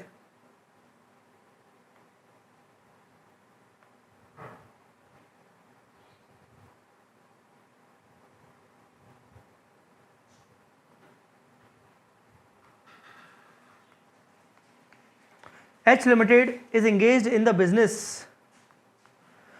of manufacturing Lotus wine. The process of manufacturing this wine takes around 18 months. 18 महीने लग जाते हैं इस वाइन को मैन्युफैक्चर करने में। Due to this reason, H Limited has prepared its financial statement considering its operating cycle as 18 month. H limited बोल रहा है मेरा ऑपरेटिंग साइकिल 18 मंथ का रहेगा, क्योंकि मुझे वाइन को मैन्युफैक्चर करने में 18 मंथ लग जाते हैं। Accordingly classified the raw material purchased and held in stock for less than 18 months as current. कह रहा है कि मेरा क्योंकि नॉर्मल ऑपरेटिंग साइकिल 18 मंथ्स का है, तो जो भी मेरे पास रॉ मटेरियल रखा हुआ है और जो भी स्टॉक रखा हुआ है, जहां मेरा इंटेंशन है कि मुझे तो उसको 18 मंथ्स के अंदर अंदर बेचना है, तो मैं उसको करंट मानूंगा। Held for less than 18 months, वो बोल रहा है कि जो भी स्टॉक मेरा लेस देन 18 मंथ्स के लिए मैंने होल्ड करके रखा है, मेरा क्लियर इंटेंशन है कि मैं उसको 18 मंथ्स के अंदर अंदर बेच दूंगा, तो मैं उसको करंट मानूंगा। Comment on the accuracy of the decision and the treatment of the asset by H limited as per the schedule 3। आप शेड्यूल 3 का पॉइंट नंबर 1 लिखोगे, करंट असेट की डेफिनेशन का point number 1। An entity shall classify its asset as current when it expects to realize the asset, यहां नहीं हो रहा। It intends to sell, हाँ हो रहा है। It intends to consume, हाँ हो रहा है। Within its normal operating cycle, as per the case, the normal operating cycle of the entity is 18 months, and entity H expects या entity H intends to realize or intends to consume the raw material or inventory within 18 months. Hence H Limited अपने inventory को 18 months के अंदर अगर कर रहा है तो वो करंट कर रहा है, तो इन्वेंट्री उसकी करंट क्लासिफाई होगी as per the definition given by schedule 3। ठीक है, एनालिसिस में देखो कहां कहां कौन कौन से पॉइंट लिखे। ये देखो, one of the criteria for classification of asset as current asset is that asset is expected to be realized in the company's normal operating cycle or intended for sale or consumption in the company's normal operating cycle. Operating cycle is the time between acquisition of asset for processing their realization into cash and cash equivalent. However, when the operating cycle cannot be identified, it is assumed to be 12 months. Operating cycle की यहां पर definition नहीं भी थी exam में तो चलेगा, but जो मैंने येलो मार्क किया है ये रेलेवेंट पॉइंट है करंट असेट का, कि किसी भी असेट को करंट असेट तब बोलेंगे जो वो पहला पॉइंट था, expects to realise, intends to sell, intends to consume within normal operating cycle. हम आते हैं फाइनल कंक्लूजन पे, कि कंक्लूजन में क्या बोलता है। As per the facts given in the question, the process of manufacturing Lotus Wines takes around 18 months. Therefore, its realization to cash and cash equivalents will be done only when it is ready for sale, that is after 18 months. This means normal operating cycle of the product is 18 months. Therefore, the contention of the company management that the operating cycle of the product Lotus wine 18 months and not 12 months is correct. ये question special क्यों है, ये पूछा क्यों गया है, क्योंकि यहां पर 12 महीने से ज्यादा पीरियड दिया गया है। तो क्या जरूरी है क्या हर चीज 12 महीने तक देखी जाएगी? नहीं। अगर ऑपरेटिंग साइकिल आपकी 12 महीने से ज्यादा पीरियड की है तो आप उसके अकॉर्डिंग अपना करंट नॉन करंट ट्रीट करेंगे। ठीक है, question number 1 done. Question number 2, question number 2 read करिए प्लीज जल्दी। और क्वेश्चन नंबर 2 से पहले कोई डाउट क्वेश्चन नंबर 1 में? आज मुझे ये शेड्यूल 3 खत्म करना है, कल से अपन अपना नया टॉपिक शुरू करने वाले हैं। तो आज मुझे किसी भी हाल में शेड्यूल 3 खत्म करना है और मुझे लगता है मैं कंफर्टेबली 10:30 बजे तक खत्म कर लूंगा। ठीक है, मैं कंफर्टेबली 10:30 तक खत्म कर लूंगा, ऐसा मेरा मानना है। तो क्वेश्चन नंबर 1 में आपको कोई डाउट हो तो पूछ सकते हो, नहीं तो अपन आगे बढ़े क्वेश्चन नंबर 2 में। एक तो तुम लोग ना जवाब बहुत देर से देते हो, मतलब जब देना चाहिए तब देते नहीं हो। आई कंसीडर 10 सेकेंड्स का बीच का gap, but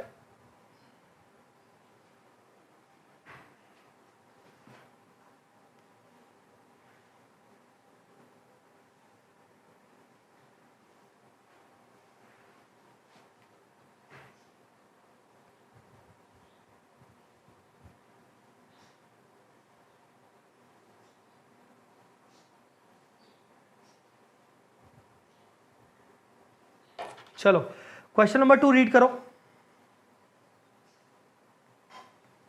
question number 2 read करो, 2 मिनट।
यस, कोई डाउट क्वेश्चन नंबर 2 में?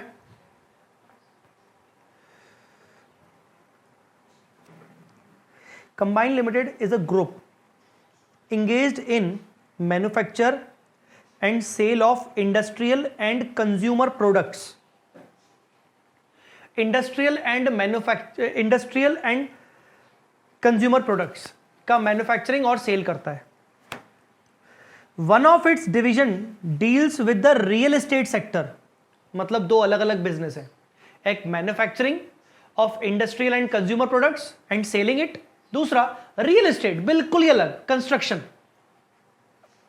एक मैन्युफैक्चरिंग और एक कंस्ट्रक्शन, 2 अलग अलग business. Real estate division is a continuously engaged in leasing of real estate properties. जो इनका रियल एस्टेट का बिजनेस है, इसमें ये लोग क्या करते हैं, अलग अलग प्रॉपर्टीज खरीद के लीज पर दे देते हैं।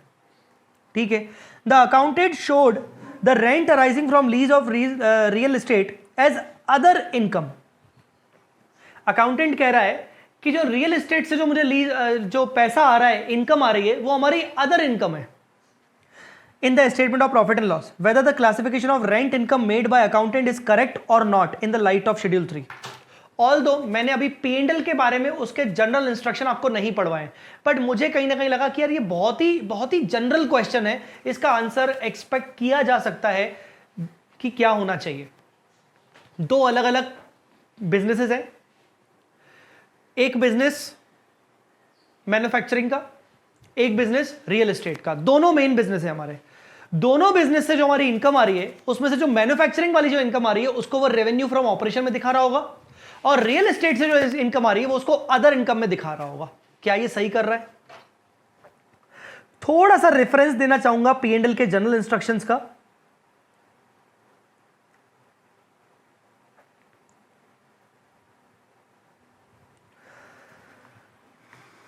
रेवेन्यू फ्रॉम ऑपरेशन, इसमें सेल ऑफ प्रोडक्ट्स अलग से दिखाते हैं, सेल ऑफ सर्विसेज अलग से दिखाते हैं, अदर ऑपरेटिंग रेवेन्यूज भी इसी में दिखाते हैं, लेस एक्साइज ड्यूटी या टैक्सेस करके दिखाते हैं। जबकि जो आपका अदर इनकम होता है वो होता है other income shall be classified as interest, dividend, net gain loss, और other non operating income, non operating. तो आपका जवाब क्या होना चाहिए? आंसर तो नीचे लिखा ही है, हमारी नजरें आंसर में चली जाती हैं, इसीलिए मैंने अगले टॉपिक से आंसर को सेपरेट ही कर दिया, आंसर्स को मैंने आंसर बुक में डाल दिया ताकि आपकी नजरें ही न जाए।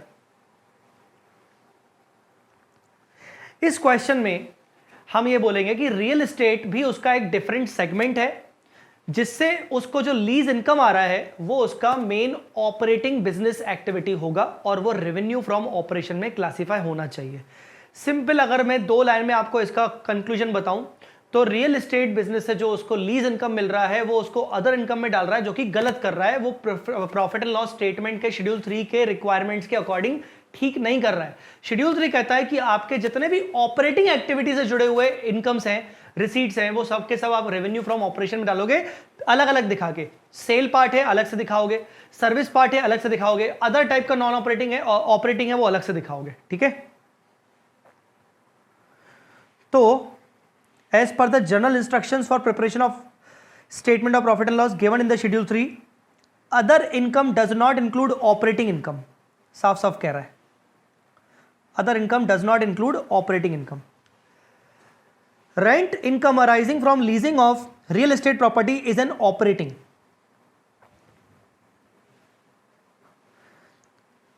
as real estate is one of the division of combined limited। There is a separate head for operating income like revenue from operation, therefore classification of rent income as other income will not be correct, will not be correct। It would be in fact to be shown under the heading revenue from operation only। ठीक है, कोई doubt? Question number 2 में कोई doubt? 3 हो चुका है, 4th हो चुका है, 5th हो चुका है,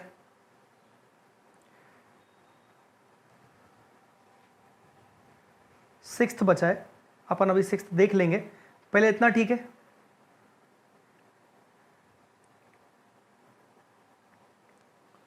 क्वेश्चन नंबर 2 में कोई डाउट? बच्चों मुझे जल्दी कमेंट करके बताओ, क्वेश्चन नंबर 2 में कोई doubt?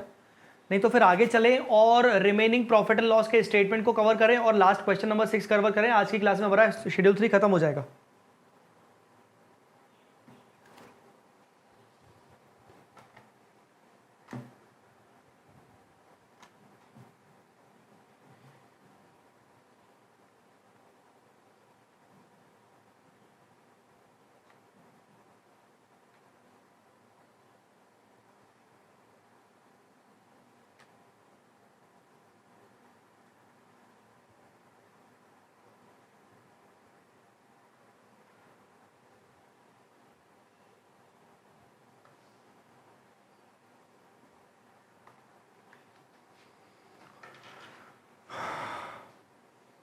Okay, no doubt.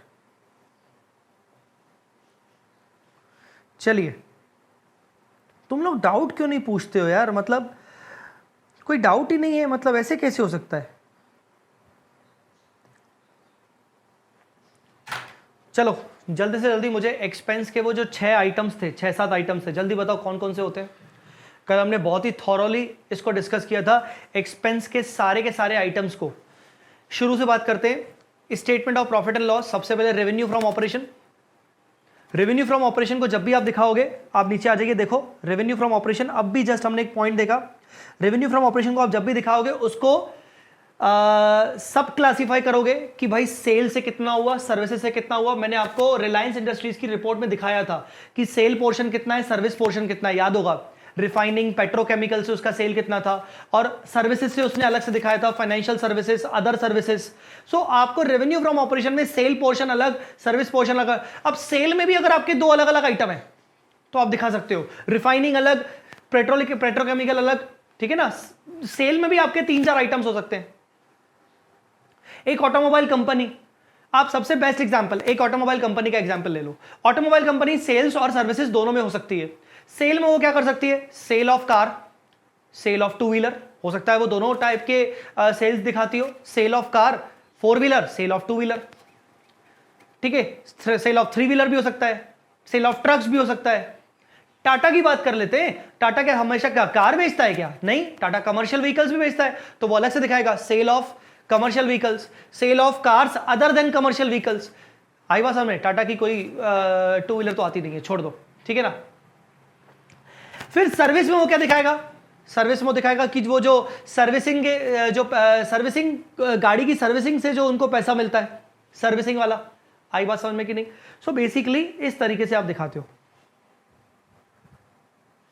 Sir आप बहुत अच्छा पढ़ाते हो इसलिए डाउट नहीं आता। देखो मक्खन कैसे लगाते हैं बच्चे। नहीं सर, मक्खन नहीं लगा रहे हैं।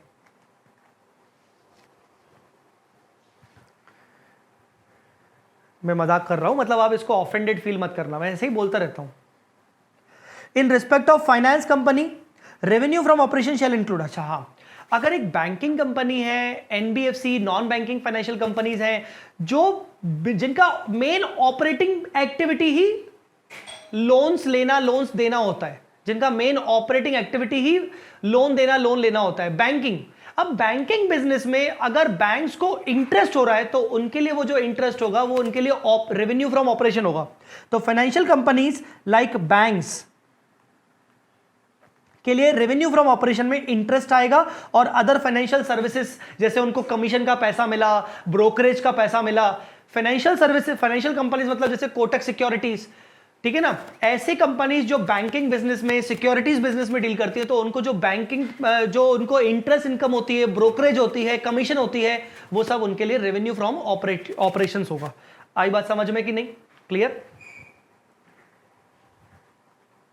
देसी घी से बना मक्खन लगा रहा है सर। हाँ चलो, रेवेन्यू फ्रॉम ऑपरेशन हो गया। उसके बाद एक्सपेंस, एक्सपेंस के ये 6-7 हेड जल्दी मेरे साथ साथ डिस्कस करिए। एक्सपेंस को हमने थॉरली किया था, याद है एक्सपेंस में क्या क्या आएगा? एक्सपेंस में हमने क्या क्या लिखा था? सबसे पहले cost of material consumed. Cost of material consumed में opening stock of raw material plus purchase of raw material minus closing stock of raw material. दूसरा, अच्छा ये cost of raw material consumed में सिर्फ तभी आएगा जब मैन्युफैक्चरिंग एंटिटी होगी। अगर कोई एंटिटी मैन्युफैक्चरिंग कर नहीं रही तो ये पहला पॉइंट 0 हो जाएगा, वो ना भी दिखाए तो चलेगा ये पहले पॉइंट को। सेकंड नंबर पॉइंट उसी सीक्वेंस में चलना है, ब्रेक नहीं करना है सीक्वेंस।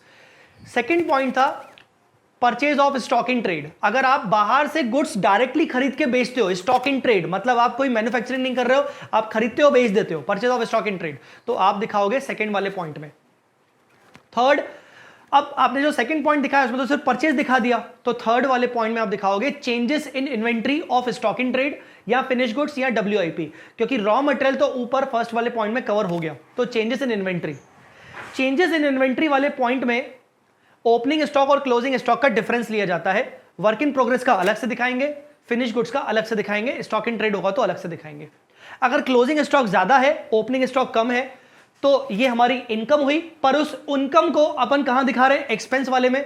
तो मैंने आपको बताया था वो कौन फंस गया गुंडों में, रजिया फंस गई गुंडों में, याद है ना कर? तो वो बेसिकली वैसा ही वाला सिस्टम हो गया कि बेचारा इनकम था, क्योंकि क्लोजिंग स्टॉक ज्यादा है, एक्सपेंस में दिखा रहे हैं, तो बेसिकली वो माइनस में करके दिखाएंगे, मतलब वो बाकी एक्सपेंस के साथ माइनस हो जाएगा। पर अगर आपका ओपनिंग स्टॉक ज्यादा है, आपके क्लोजिंग स्टॉक कम है, तो बेसिकली ये आपका एक्सपेंस ही हुआ, तो ये बाकी एक्सपेंस के साथ जाके जुड़ जाएगा, ऐड हो जाएगा। ये 3 पॉइंट। फोर्थ पॉइंट कौन सा था? फोर्थ पॉइंट मैं नहीं दिखूंगा, नहीं नहीं नहीं, नहीं मैं नहीं दिखूंगा। फोर्थ पॉइंट क्या था? फोर्थ पॉइंट क्या था मुझे कोई बताएगा? Fourth point, I am waiting. Fourth point कौन सा था? फोर्थ पॉइंट कौन सा था? राशि रेखा। स्मिता कौर, हर्ष मिश्रा, जल्दी बताओ।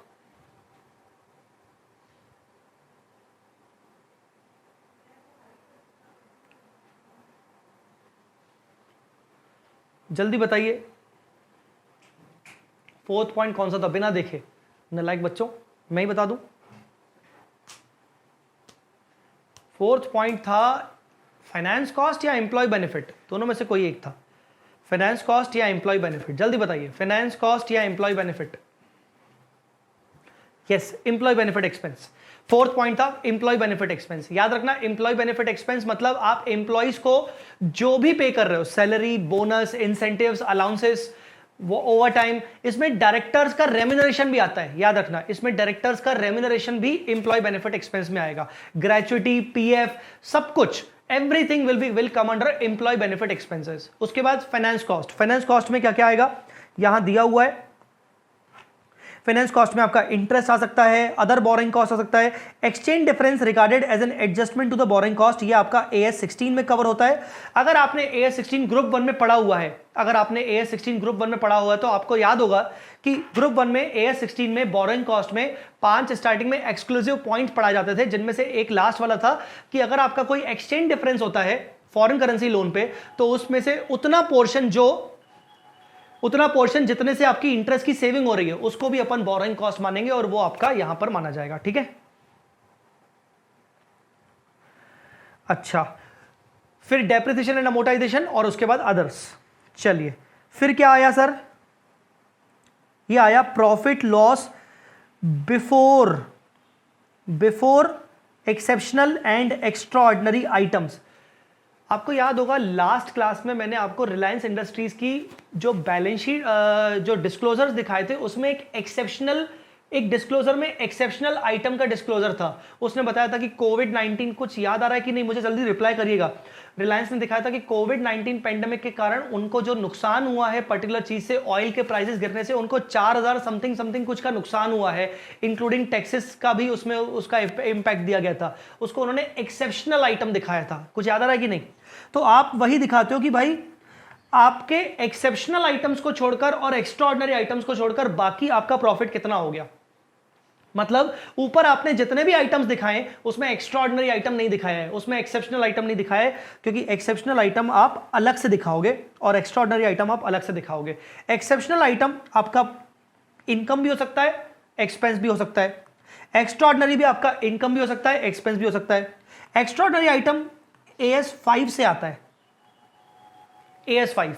एक्सेप्शनल आइटम की कोई डेफिनेशन नहीं दी गई, कुछ उसको डिफाइन नहीं किया गया, बस उसको इतना बोला गया कि एक्सेप्शनल आइटम जो होता है वो एक्स्ट्राऑर्डिनरी तो नहीं हो सकता AS 5 के अकॉर्डिंग, बट वो ऑर्डिनरी ही एक्टिविटी से जुड़ा हुआ कोई आइटम होगा जो कि एज पर द साइज और नेचर वो अनकंपैरेबल है पिछले साल से।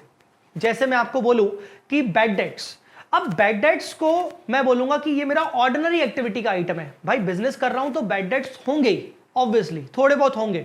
मैं मान के चलता हूं कि मेरे बिजनेस में 5% के बैड डेट्स हो सकते हैं, बट अगर मान लीजिए करंट ईयर में मेरे को बैड डेट्स 15% के हो गए बिकॉज ऑफ कोविड-19, मेरा पैसा डूब गया मैक्सिमम, मान लीजिए, तो ये मेरा जो बैड डेट है, क्या मेरा ये ऑर्डिनरी एक्टिविटी का आइटम है? द आंसर इज यस, ये मेरा ऑर्डिनरी एक्टिविटी का आइटम है। बट क्या ये बैड डेट इस बार कुछ ज्यादा ही हो गया? यस, तो मैं इसको एक्सेप्शनल कैटेगरी में दिखाऊंगा, मैं इसको एक्सेप्शनल कैटेगरी में दिखाऊंगा। Yes sir, 4357 crore. अच्छा, स्मिता ने नंबर भी लिख के रखा था। मैं इस बैड डेट को, जो मेरे 15% बैड डेट हुए इस बार, वो मैं उसको इस बार सेपरेटली दिखाऊंगा एक्सेप्शनल कैटेगरी में। एक्सेप्शनल कैटेगरी में आई बात समझ में? एक्स्ट्राऑर्डिनरी आइटम AS 5 के अकॉर्डिंग कवर होते हैं, जैसे भूकंप आ गया, कोई अर्थक्वेक हुआ या कोई ट्रेजेडी आ गई और नुकसान हुआ, ठीक है ना, या फिर गवर्नमेंट ग्रांट को रिफंड करना पड़ा, वो सब एक्स्ट्राऑर्डिनरी आइटम्स होते हैं। फिर आया आपका प्रॉफिट बिफोर टैक्सेस। आपने एक्स्ट्राऑर्डिनरी आइटम और एक्सेप्शनल आइटम्स को भी प्लस माइनस कर लिया। बिफोर टैक्स आपका प्रॉफिट आ गया। इसके बाद आता है आपका टैक्स एक्सपेंस, जिसमें करंट टैक्स और डेफर्ड टैक्स आता है। मैंने लिखा है AS22। जब मैं आपको AS22 पढ़ाऊंगा तो आपको इसका समझ में आएगा, मतलब कि बेसिकली ये tax expense, current taxes, deferred taxes क्या होते हैं। फिर टैक्स एक्सपेंस माइनस किया तो आपका आ गया प्रॉफिट लॉस। अब जो भी आपका प्रॉफिट आफ्टर टैक्स आता है उसको दो हिस्सों में दिखाना पड़ता है, एक फ्रॉम कंटिन्यूइंग ऑपरेशन और एक डिसकंटिन्यूड ऑपरेशन। हो सकता है करंट ईयर में आपने किसी पर्टिकुलर सेक्टर को या सेगमेंट को बंद कर दिया हो, तो ये जो ऊपर आपका प्रॉफिट दिख रहा है, प्रॉफिट बिफोर टैक्स में से टैक्स माइनस किया तो ये टोटल प्रॉफिट था। इसमें से आपने कंटिन्यूइंग बिजनेस का प्रॉफिट अलग कर दिया और डिसकंटिन्यूड बिजनेस का प्रॉफिट अलग कर दिया, और डिसकंटिन्यूड बिजनेस के प्रॉफिट के ऊपर आप टैक्स अलग से दिखा रहे हो। ठीक है, इसमें जब ना ये जो पॉइंट्स है ना, ये वाले गड़बड़ हैं कुछ, इसको कट कर दीजिएगा। फिर आपका profit loss from discontinued operation after tax आ गया, टोटल प्रॉफिट आ गया आफ्टर टैक्स, और ये हो गया आपका अर्निंग्स पर इक्विटी शेयर। एंड में दिख रहा है आपका अर्निंग पर शेयर। सो कुल मिला के ये होगा आपका प्रॉफिट एंड लॉस स्टेटमेंट। इसमें कोई इंपॉर्टेंट पॉइंट जो बचा हो? Yes, important point fifth number क्या है? Addition, a company shall disclose by way of notes additional information regarding aggregate expenditure and income on the following items. जब भी आप इंप्लॉय बेनिफिट एक्सपेंस दिखाएंगे तो उसका अलग से नोट्स टू अकाउंट्स बना के इंप्लॉय बेनिफिट एक्सपेंस में बताएंगे कि आपने सैलरी कितना दिया, वेजेस कितना दिया, पीएफ में कितना डाला, शेयर बेस्ड पेमेंट मतलब ईसॉप का एक्सपेंस कितना है, स्टाफ वेलफेयर एक्सपेंस कितना है। आप अलग से इंप्लॉय बेनिफिट एक्सपेंस का नोट जरूर बनाएंगे, ऐसा शेड्यूल 3 कह रहा है।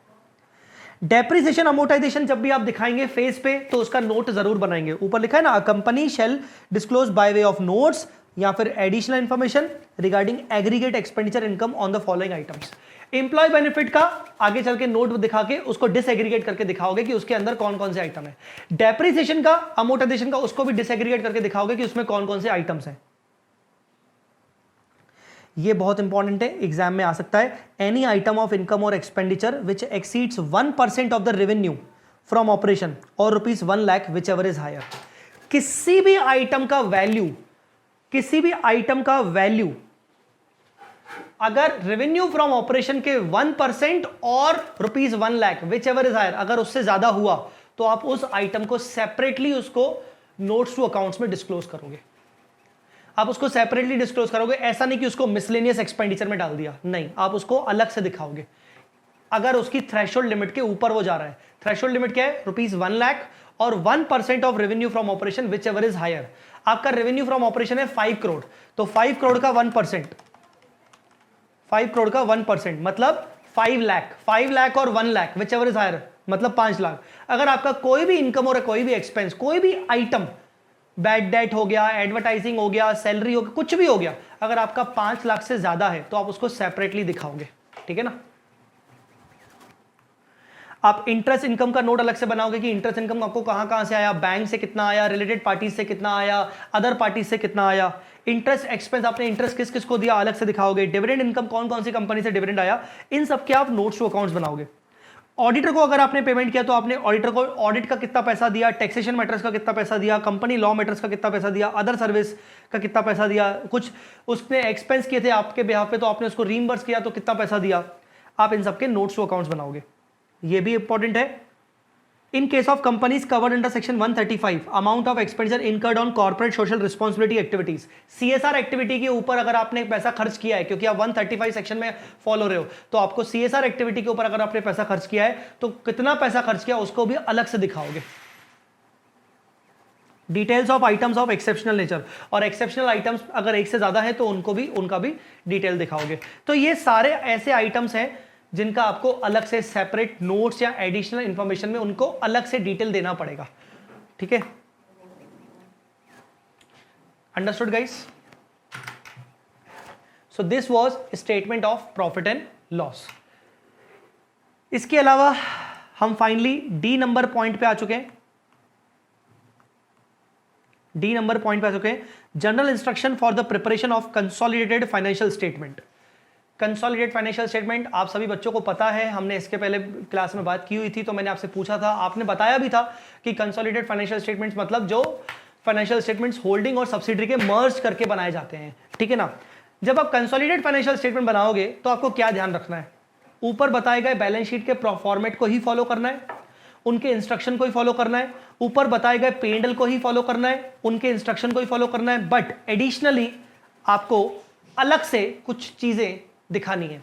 एडिशनली मतलब जो ये डी नंबर पॉइंट है, ये कह रहा है कि जैसा ऊपर का बैलेंस शीट का फॉर्मेट है, P&L का फॉर्मेट है, उसके जनरल इंस्ट्रक्शंस है, आपको सब वैसे फॉलो करने हैं, पर एडिशनली आपको कंसोलिडेटेड फाइनेंशियल स्टेटमेंट में कुछ बातों का ध्यान रखना है। क्या? इन एडिशन, ये वाला पॉइंट क्या ध्यान रखना है?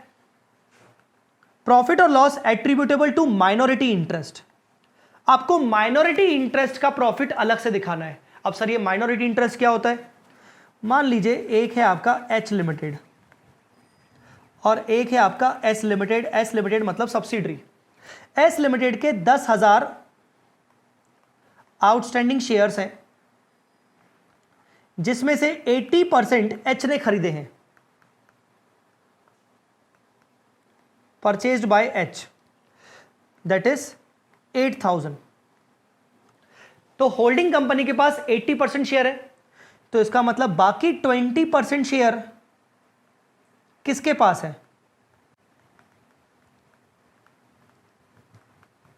अदर पार्टीज के पास है। 20% शेयर्स अदर पार्टीज के पास है। अब 20% शेयर अदर पार्टीज के पास है, मतलब 2000 शेयर्स। तो जो अदर पार्टी होता है इसको बोलते हैं MI, माइनॉरिटी इंटरेस्ट। जब हम होल्डिंग कंपनी का प्रॉफिट और सब्सिडरी कंपनी के प्रॉफिट को मर्ज करके दिखाएंगे तो उसमें हमें दिखाना पड़ेगा कि उसमें MI का कितना प्रॉफिट है, जो कि 20% है, वो आपको अलग से दिखाना पड़ेगा। तो यही कह रहा है प्रॉफिट और loss attributable to minority interest. आपको MI का प्रॉफिट अलग दिखाना पड़ेगा और बाकी जो आपकी होल्डिंग कंपनी के ओनर्स हैं उनका अलग से दिखाना पड़ेगा। And to owners of the parent, parent मतलब होल्डिंग कंपनी, यहां पर पेरेंट मतलब होल्डिंग कंपनी। तो होल्डिंग कंपनी के ओनर्स का प्रॉफिट कितना है और अदर पार्टीज जिनके पास कंट्रोल नहीं है उनका प्रॉफिट कितना है, आप अलग अलग दिखाओगे। आई होप आपको यह पॉइंट समझ में आ गया होगा। इस पॉइंट को मैं डिस्कस करूंगा जब मैं आपको कंसोलिडेटेड फाइनेंशियल स्टेटमेंट का चैप्टर करवाऊंगा।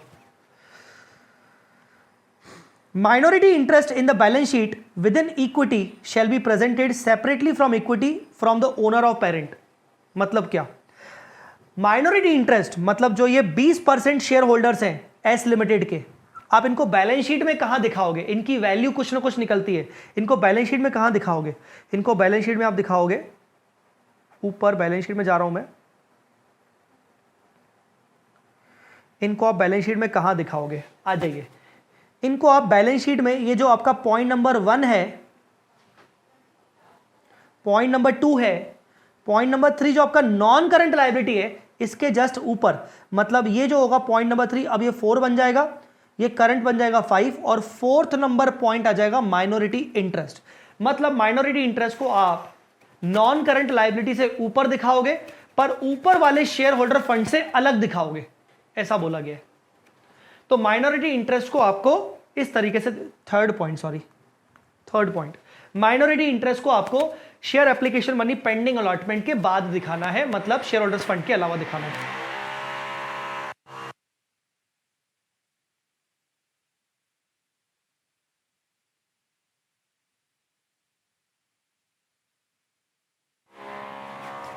ठीक है बेटा,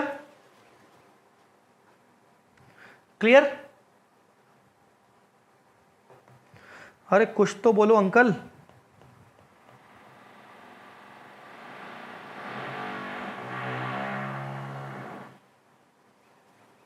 कुछ तो बोलो, समझ में आएगी नहीं?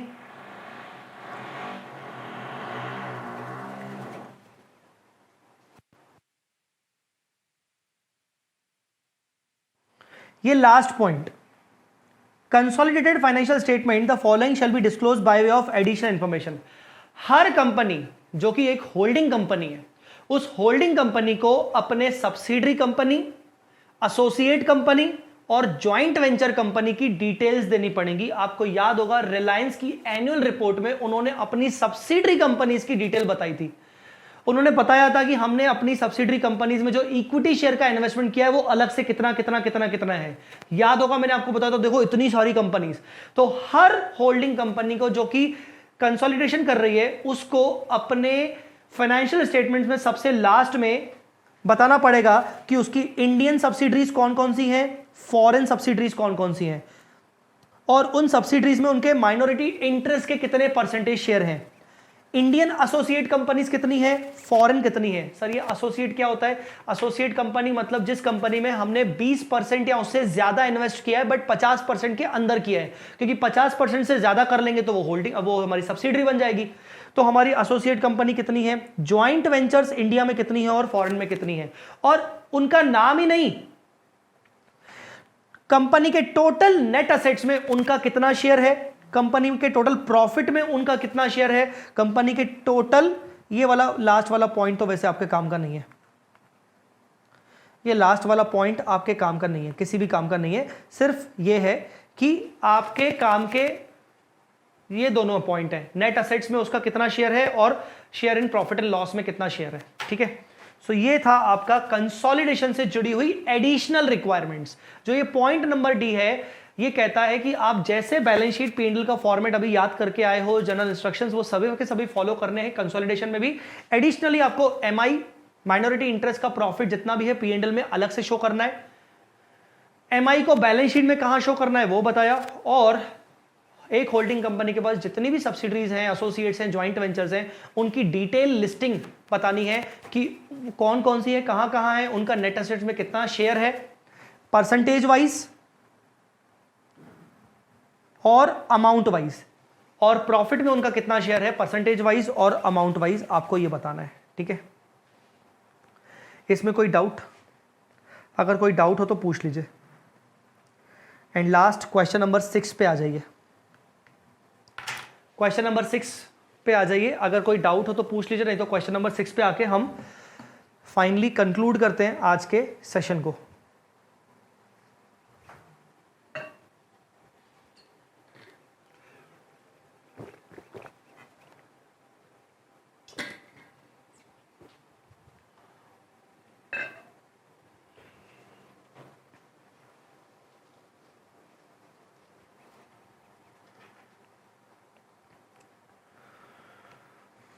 क्या मैं पढ़ना शुरू करूं क्वेश्चन?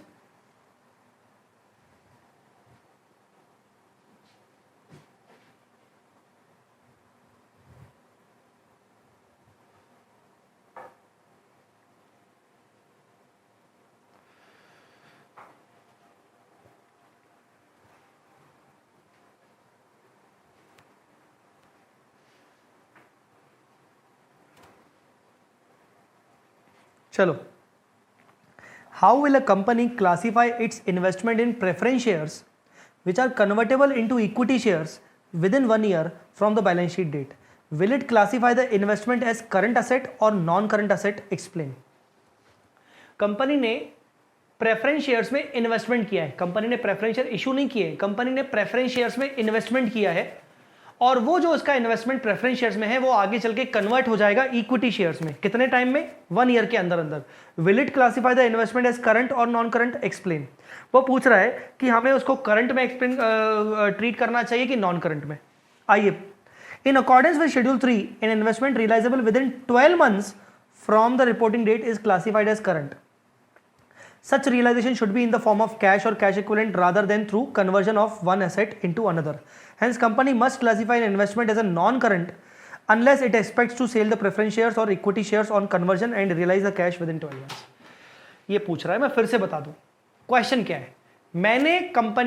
मैंने किसी कंपनी के प्रेफरेंस शेयर खरीदे हैं, आगे चल के मेरा जो ये इन्वेस्टमेंट है 1 साल बाद मुझे इसके बदले इक्विटी मिल जाएंगे, क्या मुझे कैश मिलेगा? क्या ये प्रेफरेंस शेयर्स मेरे विद इन 12 मंथ्स में रियलाइजेबल हो जाएंगे विद इन 12 मंथ्स? तो आंसर इज नो, ये रियलाइजेबल इनटू कैश नहीं होंगे, ये रियलाइज होंगे इनटू इक्विटी शेयर, मतलब मुझे वापस से इक्विटी मिल जाएगा। देखा जाए तो भले मुझे 1 ईयर के अंदर अंदर इक्विटी शेयर मिल रहा है, पर मुझे इक्विटी मिल रहा है, मुझे कैश नहीं मिल रहा है। अगर मुझे 1 ईयर के अंदर अंदर कैश मिल जाता वापस, मतलब मान लीजिए प्रेफरेंस शेयर 1 साल के अंदर रिडीम हो जाएंगे और मुझे कैश मिल जाता, तो मैं इस प्रेफरेंशियल इन्वेस्टमेंट को शॉर्ट टर्म मानते हुए करंट में दिखाता, पर मुझे तो इक्विटी मिल रहा है। चलो मान लो मुझे इक्विटी मिल रहा है, क्या मेरा इंटेंशन है क्या कि जो मुझे इक्विटी शेयर मिलेंगे उसको भी मैं इमीडिएटली बेच दूंगा और कैश रियलाइज कर दूंगा? अगर ये भी है तो भी मैं करंट मानता, पर यहां ऐसा कुछ लिखा नहीं है। यहां ये बोल रहा है कि विद इन 1 ईयर हमें प्रेफरेंस शेयर्स कन्वर्ट होके, मतलब हमारे जो प्रेफरेंस शेयर्स है हमारे पास वो कन्वर्ट होके इक्विटी शेयर हो जाएंगे। पर ये बता नहीं रहा है कि हम उन इक्विटी शेयर्स को बेचेंगे कि नहीं बेचेंगे इमीडिएटली। तो हम ये मान के चल रहे हैं कि जो प्रेफरेंस शेयर्स का इन्वेस्टमेंट है वो इक्विटी में बन जाएगा, और वो इक्विटी का इन्वेस्टमेंट हमेशा हमारा कम से कम साल भर से ज्यादा पीरियड के लिए रखा रहेगा। मतलब ये तो लॉन्ग टर्म हो गया।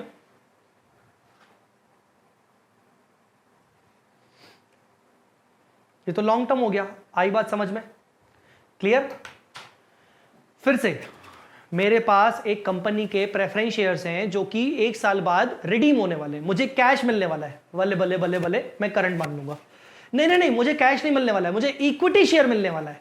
ओहो, अब मैं ये देखूंगा क्या वो इक्विटी शेयर को मैं होल्ड करूंगा। आगे मेरा होल्ड करने का इंटेंशन है कि मैं उसको इमीडिएटली बेचने का इंटेंशन है। अगर इमीडिएटली बेचने का इंटेंशन है तो भी मैं इसको करंट मान लूंगा, क्योंकि मेरा ये रियलाइज हो रहा है विद इन 12 मंथ्स। पर अगर मुझे उसको होल्ड करने का इंटेंशन है 12 मंथ से पीरियड से ज्यादा, तो इसका मतलब मेरा ये लॉन्ग टर्म होगा, मेरा ये नॉन करंट असेट होगा। आई बात समझ में? क्लियर? बेटा क्लियर हुआ?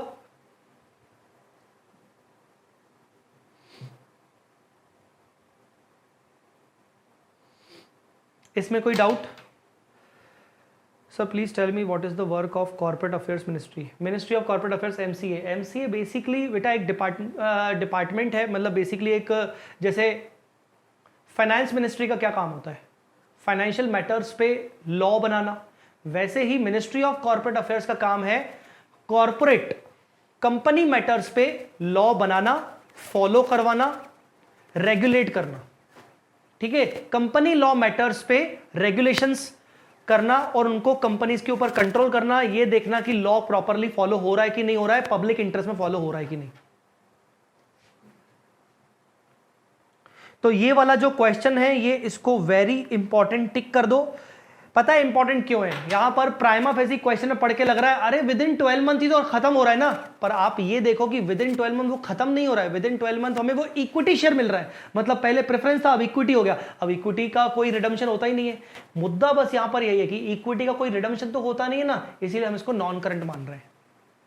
ठीक है, पर अगर यहां इंटेंशन होता कि मैं इक्विटी को विद इन 12 मंथ्स, मतलब मैं इमीडिएटली बेच दूंगा, कैश में रियलाइज कर दूंगा, तो मैं इसको करंट मान लेता। आई होप आपको समझ में आया होगा। Question number 6 was important. Now, before concluding the session, I would like to ask you if you are having any kind of doubt. I am giving you the time, proper time. If you guys are having any kind of doubt, then please ask me the doubt. Otherwise, हम इस session को conclude करें। पूरी तरीके से schedule 3 हो गया।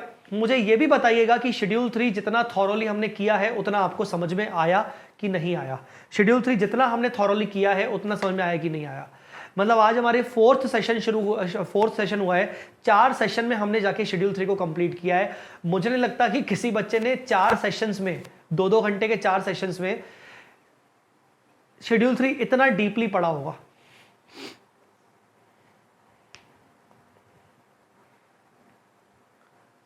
ठीक है, कोई डाउट हो तो मुझसे पूछ लीजिए।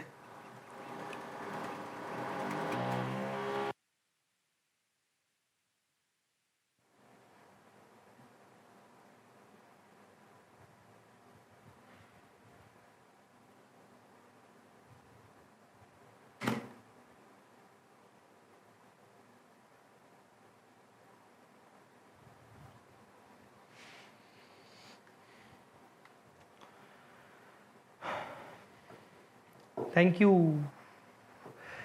Smita Kaur, Nidhi Agarwal, Snehal, Nidhi Agarwal, thank you so much बच्चों। Hello, thank you guys. कोई डाउट तो नहीं?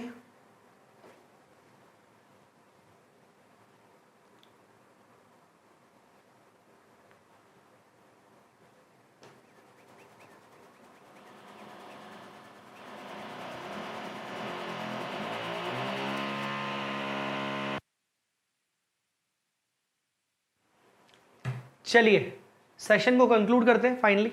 ठीक है, सेशन को अपन कंक्लूड करते हैं।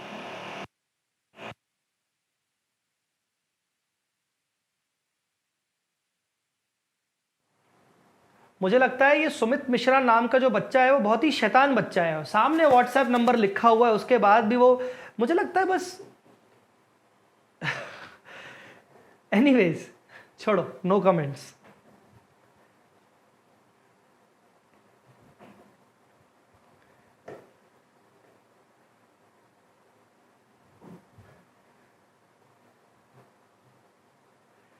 चलिए सेशन को कंक्लूड करते हैं बेटा। अपना जो नेक्स्ट टॉपिक होगा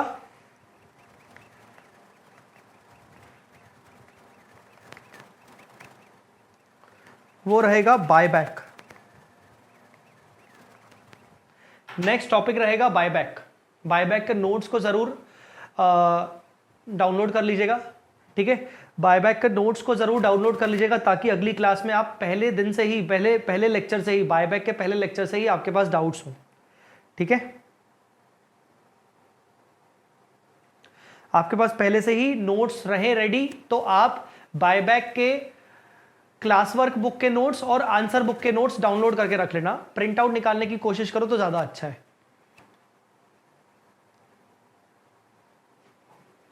चलो ठीक है, अभी के लिए इतना ही। Thank you so much, bye bye, जय माता दी, अल्लाह हाफिज।